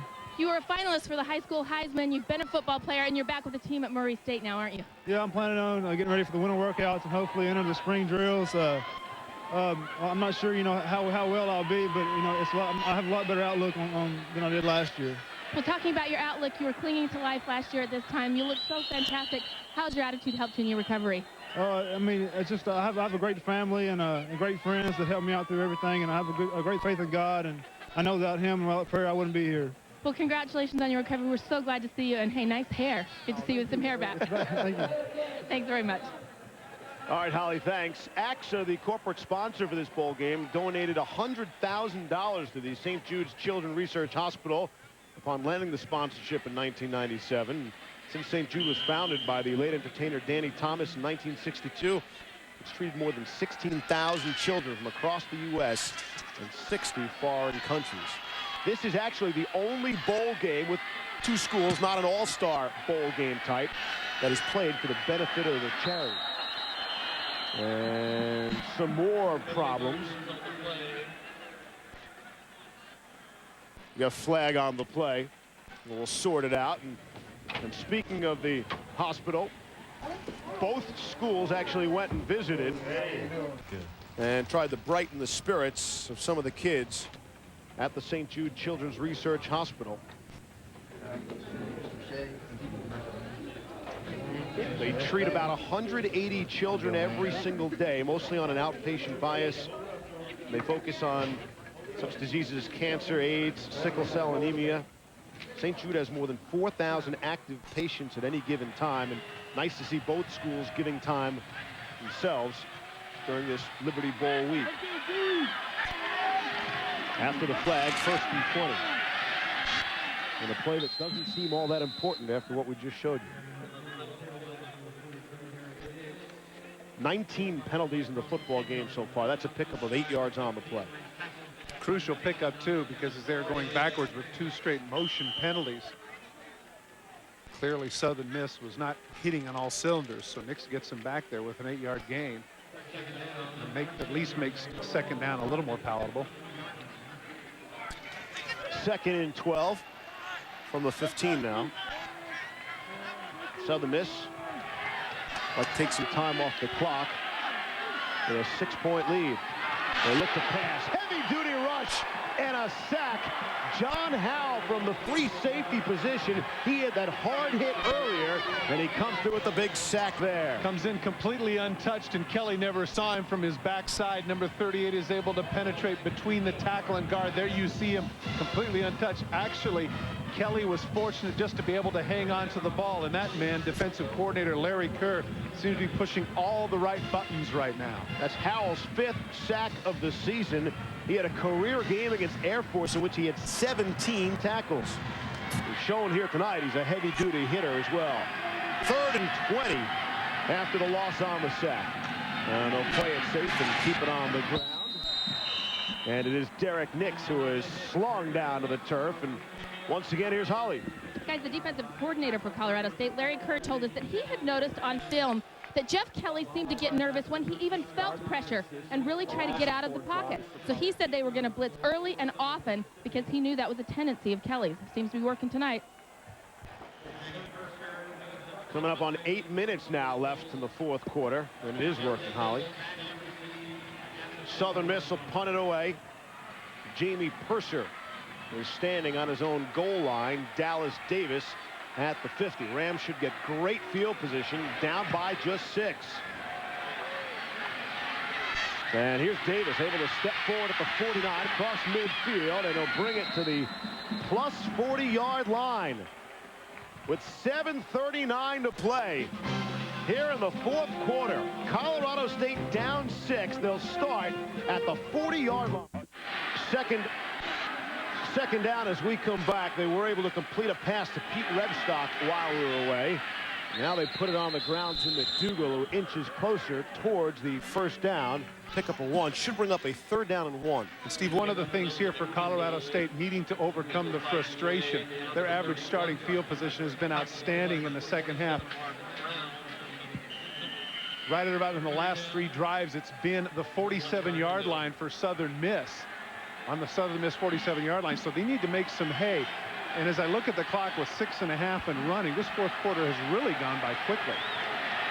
Missed opportunities for sure, Todd, throughout this game by Colorado State. They could very easily have the lead in this game instead of trailing by 6. Misdirection there. McDougal tried to break through the line, but couldn't get there. Pick up maybe of 1. Steve, I don't understand that play. When you've got 3rd and 1, you don't want to go misdirection because that affords the linebackers a chance to step forward and get a tackle for loss. Now they're 4th down and they're going to have to go for it. Just go straight ahead between your tackles. Get the first down.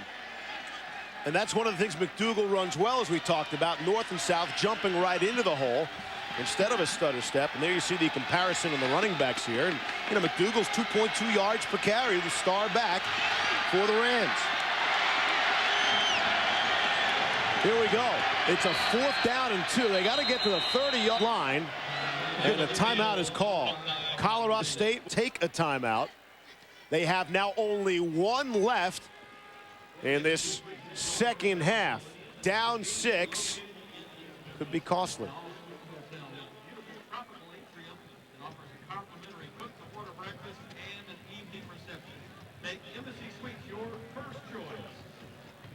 Long distance and free roaming in over 3,400 cities across the U.S. with PowerTel 50 state rating.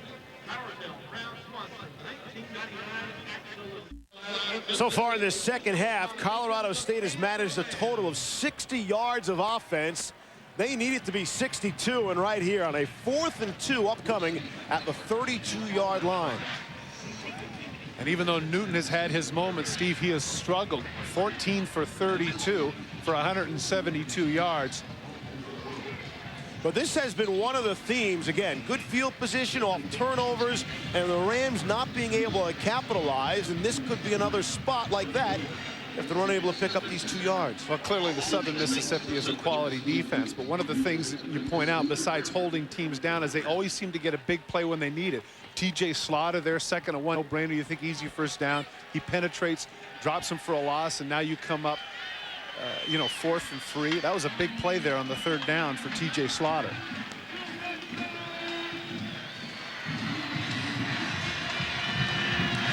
Sonny Lubick trying to be upbeat. Come on now, get excited about this. The reason he's doing that is because Colorado State has been so frustrated, Steve, with the great field position they've had, haven't been able to even get a field goal attempt.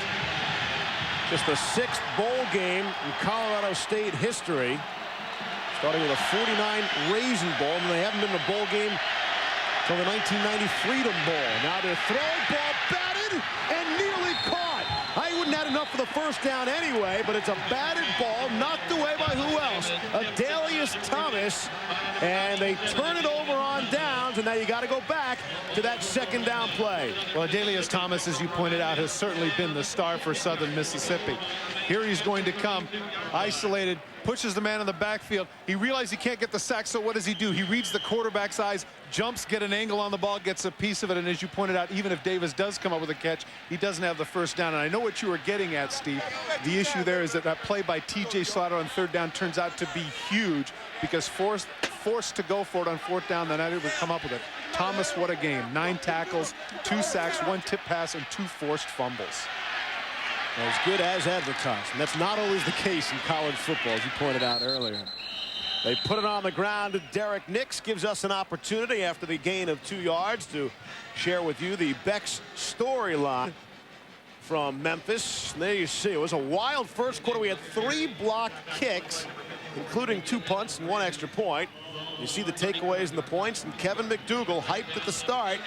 24 carries, just 53 yards. But in fairness to McDougal, let's also point out that both his starting left guard and left tackle left very early with injuries. And again, you are going against the number 8 ranked defense in the country. Southern Miss look take more time off that clock. 50 to play in the 4th quarter by 6. And the clock continues to run. And that defense has been a cohesive unit. You know, it might be a little bit of, Steve, earlier in the year, you and I did a Virginia Tech-Pittsburgh game. They remind me an awful lot of that Virginia Tech defense. Flying the ball, very cohesive. Both the secondary and the front 7 doing an excellent job. Tonight they have held their opponent to 212 total yards. In this day and age in contemporary football where they throw the ball all over the lot and they have all those great offensive sets, that's pretty amazing. 3rd down and 7 now from the 35. And again, the quarterback belted as he released. Kelly got rid of it, but again, overshot his wide receiver as he took up pounding. Here's Holly. One reason the Colorado State offense may be stalling here in the second half, their leading receiver of the early first half, Joey Kupari, is now out with a separated right shoulder. The young freshman was having a breakout game in the first half, but a hard hit here in the 3rd quarter has put him out for the rest of the game, guys. Kupari, you might recall, had the first 3 receptions. The first 3 passes that Matt Newton completed were all to Kupari. And Steve, this is interesting, the lull that has come over the crowd and us in general. The fact is that they're still only won by 6 points. But Colorado State has been so inept offensively that you can see Southern Miss content to run the ball twice and know the defense playing as well as it is to get them back on the field. Good stop for a return for Dallas Davis, but he catches it and makes the fair catch signal. And so they haven't done well with great field position. We'll see how they do with mediocre field position.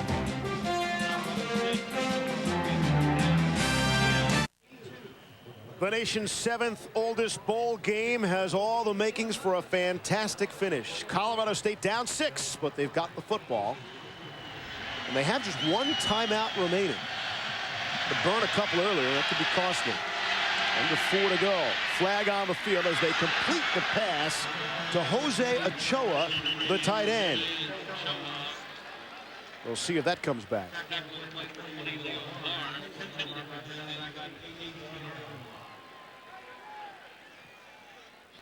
I have to be guessing offsides here, Steve. There is no foul on the play. 2nd down. Or I'm guessing that there is no foul on the play. Take a look at the face of the quarterback. I tell you what, there is a little fear there, and the reason for that is the number of times that you get knocked down. It's all well to talk about courage and hanging in there, but at a certain point when you've been hit as many times as that young man has, you can see that in his eyes. He's going to have to really come with it here with 3:35 and counting here in this final drive. You mentioned the offensive lineman being injured, not just affecting McDougal's blocking, but affecting the shots Newton takes. That pass was batted away by Roy McGee. Coming up next, the Sanford Independence Bowl. We'll send you to Ole Miss, Oklahoma. That's going to be a great one. Josh Heupel, however you pronounce it. Boy, he's been throw for over 3,400 yards. And, of course, we had the chance to get a look at Ole Miss with Deuce McAllister, Joe Gunn et al. Remember that 100-yard kick return to open the football game? He's a talent. That was great action. 3rd down and 3. Rams need some offense. Down 6. Off the play action. Newton rolling and firing. And it's complete to Rebstock. And it's good for the 1st down. Exactly what Colorado State needed. A pickup of 6. Steve, you know how when you watch baseball, the center fielder or the right fielder catches a ball and it sticks at the top of the glove and you call it a snow cone? That's what happened there with Rebstock. He makes the catch. He cradles it. And you can kind of see the top of the ball sticking out of his arm. Fortunately, he's able to hang on. Watch the end of the play and watch the ball if you can. See the ball, it's kind of stuck right there just at the top, but he's able to hold on for the 1st down. Rebstock was 2nd on the team in receptions, had 30 of them in the regular season. And adding to his total. Now Newton wants it all down the sideline and overthrew his receiver Dallas Davis. Good coverage there by Terrence Parrish. Went with a little bit of an out and up move, but Parrish wasn't buying. Ran with him stride for stride. That forces the ball out of bounds. Good coverage by the secondary of the Southern Miss Golden Eagles. And no one's hit that play yet tonight. We've seen a ton of those down the sideline. Good coverage. And even times where the receiver has the corner beaten by a step, the ball just hasn't been put there. Well, in both cases, Steve, it was discussed that both quarterbacks were erratic. They have their streaks that are good and their streaks that are poor. Colorado State had 2 fourth-quarter comebacks this year. Will there be a third? Flag on the field. Pass is completed to Dallas Davis. Those 2 fourth-quarter comebacks came against Wyoming and Nevada. Did they have another one? This definitely has to be offsides. The reason I knew that, Steve, is because the guy that threw the flag sprinted downfield to make sure the mark was good at the 44. And as soon as you know that, you know that that's a defensive penalty. That penalty is refused. 1st and 10. At this point, Colorado State will take all the help they can offensively if Southern Miss wants to give them a break or two. And Steve, as Jeff Bauer is saying, watch the holding. Dallas Davis is somebody that's going to have to come up big this drive. As was pointed out by Holly Rowe, the young freshman is not going to be in there, even though he had 3 early catches. So look for Davis and look for the tight end to come through as well here. See what they do with a fresh set of downs. Here's Newton under pressure, lofts it in the air, and just an inch beyond the outstretched arms of Frank Rice. Nearly caught up to it.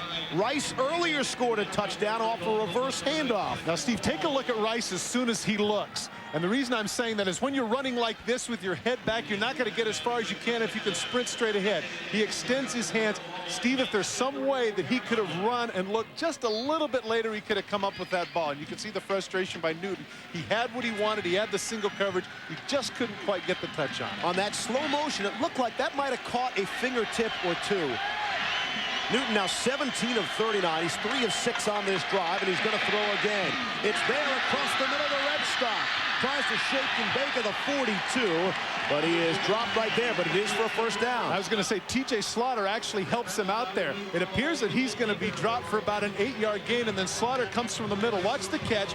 Great catch under pressure because it's a little bit short. Look at that.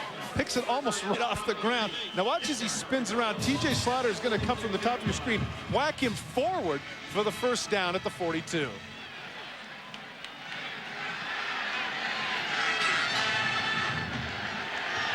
Rebstock has been key during this drive. He's been the go-to guy. Newton looking up top again and nearly intercepted. Good coverage. Looking for Frank Rice again. Brutley is in on the coverage, but I tell you what, Rice actually helps his own cause because that should have been an interception. This ball is underthrown. Look at Brutley. Stride for stride. Now watch Rice at the last minute. I think he was able to get a hand in there. He does right there. But certainly that was a ball that should have been picked. Brutley's been hampered by an injured ankle, but he was there step for step with the man and should have had the pick.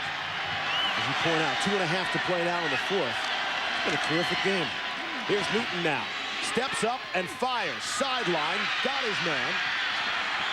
And it's Will Lane making his first reception, and Brutley is there to make the tackle after the pickup of 12 and the move to change. But once again, Lane pressing forward with the big body. Brutley's able to spike him, but not until he can get those last couple of yards to get the first down and move the sticks. And that's a big deal, Steve, because of the inability of Colorado State to convert on 3rd and 4th downs. How about Lane? He had 4 catches all season and is called upon to make a huge grab here. Yeah, this is great. This is great. Coming up on 2 minutes, 4th quarter. Rams down 6 with the football, and again they had just 1 timeout remaining. This is the 10th play of this time. And Newton, the gunslinger, again off the fingertips, it looked like, of Rebstock, and again good defensive back coverage by Leo Barnes, the safety, helping out. But how about Newton throwing downfield? Yeah, he's doing a lot better in this drive. He went with a pump fake, which looked like the slant, and went out top, but they didn't know that Barnes was going to be there. Barnes covers a lot of ground there in center field, does a great job of getting there and breaking it up at the end.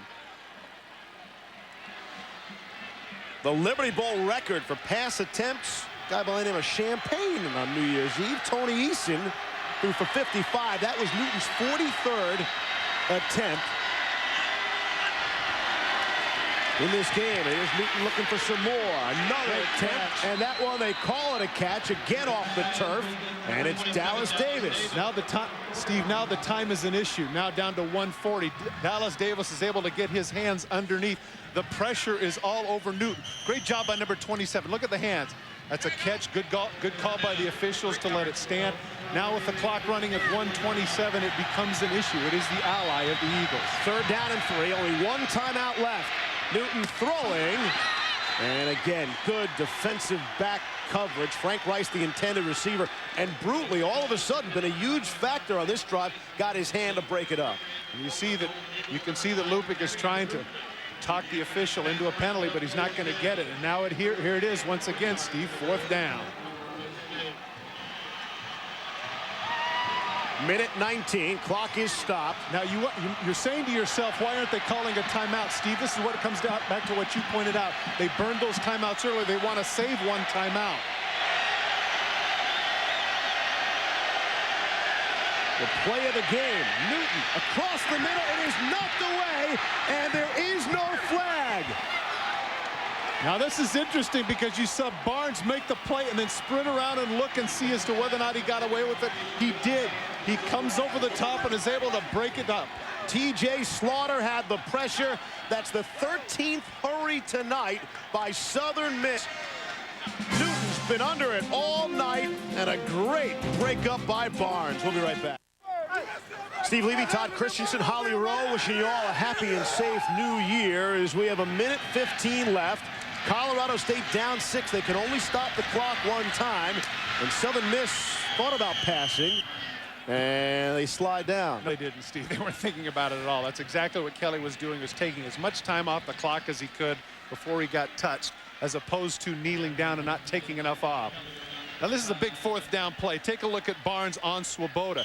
Now interestingly enough, sometimes this goes as interference. Watch the right and left hand. The right hand is on the back of Swoboda, but Barnes able to get around with the left hand and make the play.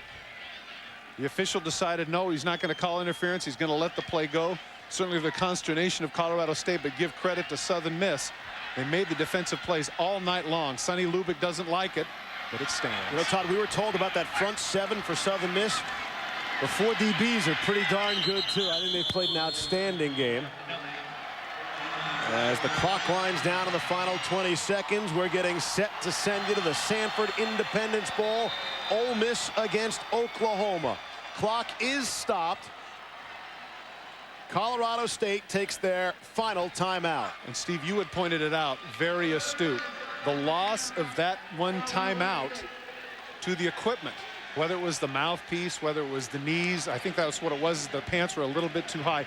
Proved to be costly down the stretch, because certainly there at 4th and 2, that would have given the quarterback the chance to go over and talk with it, make a decision, be absolutely sure of what you wanted to do. Instead, they had to hurry it up. He throws to a young man that hadn't caught a lot of balls all season. And in case you're talking about the equipment, and it was, Holly reported that it was the pants above the knee. It's not just the referee sees that all of a sudden and bang, penalize them. They are warned, repeatedly warned the particular player, which was not named, by the way. And after a 3rd or 4th warning, they finally did penalize them, a timeout. 15 seconds left before we send you to the Sanford Independence Bowl. Rich Walls, Gino Torretta are standing by. Hey, I got to tell you something. Here in the second half, we've scored 3 points, right? It was 20-17 at half. That's right. This has been exciting. I mean, it's been a terrific second half. I mean, if you like defensive football and you like to see people that can play on that side of the ball, you had to love this football game. Adalius Thomas is a star. Second half entirely different from what we saw in the first quarter and what we saw in the second quarter. And that should do it. Colorado State cannot stop the clock in the 41st AXA Liberty Bowl. Billed as champion versus champion. 14th ranked Southern Miss, the champ out of Conference USA. They defeat Colorado State, the champs out of the Mountain West.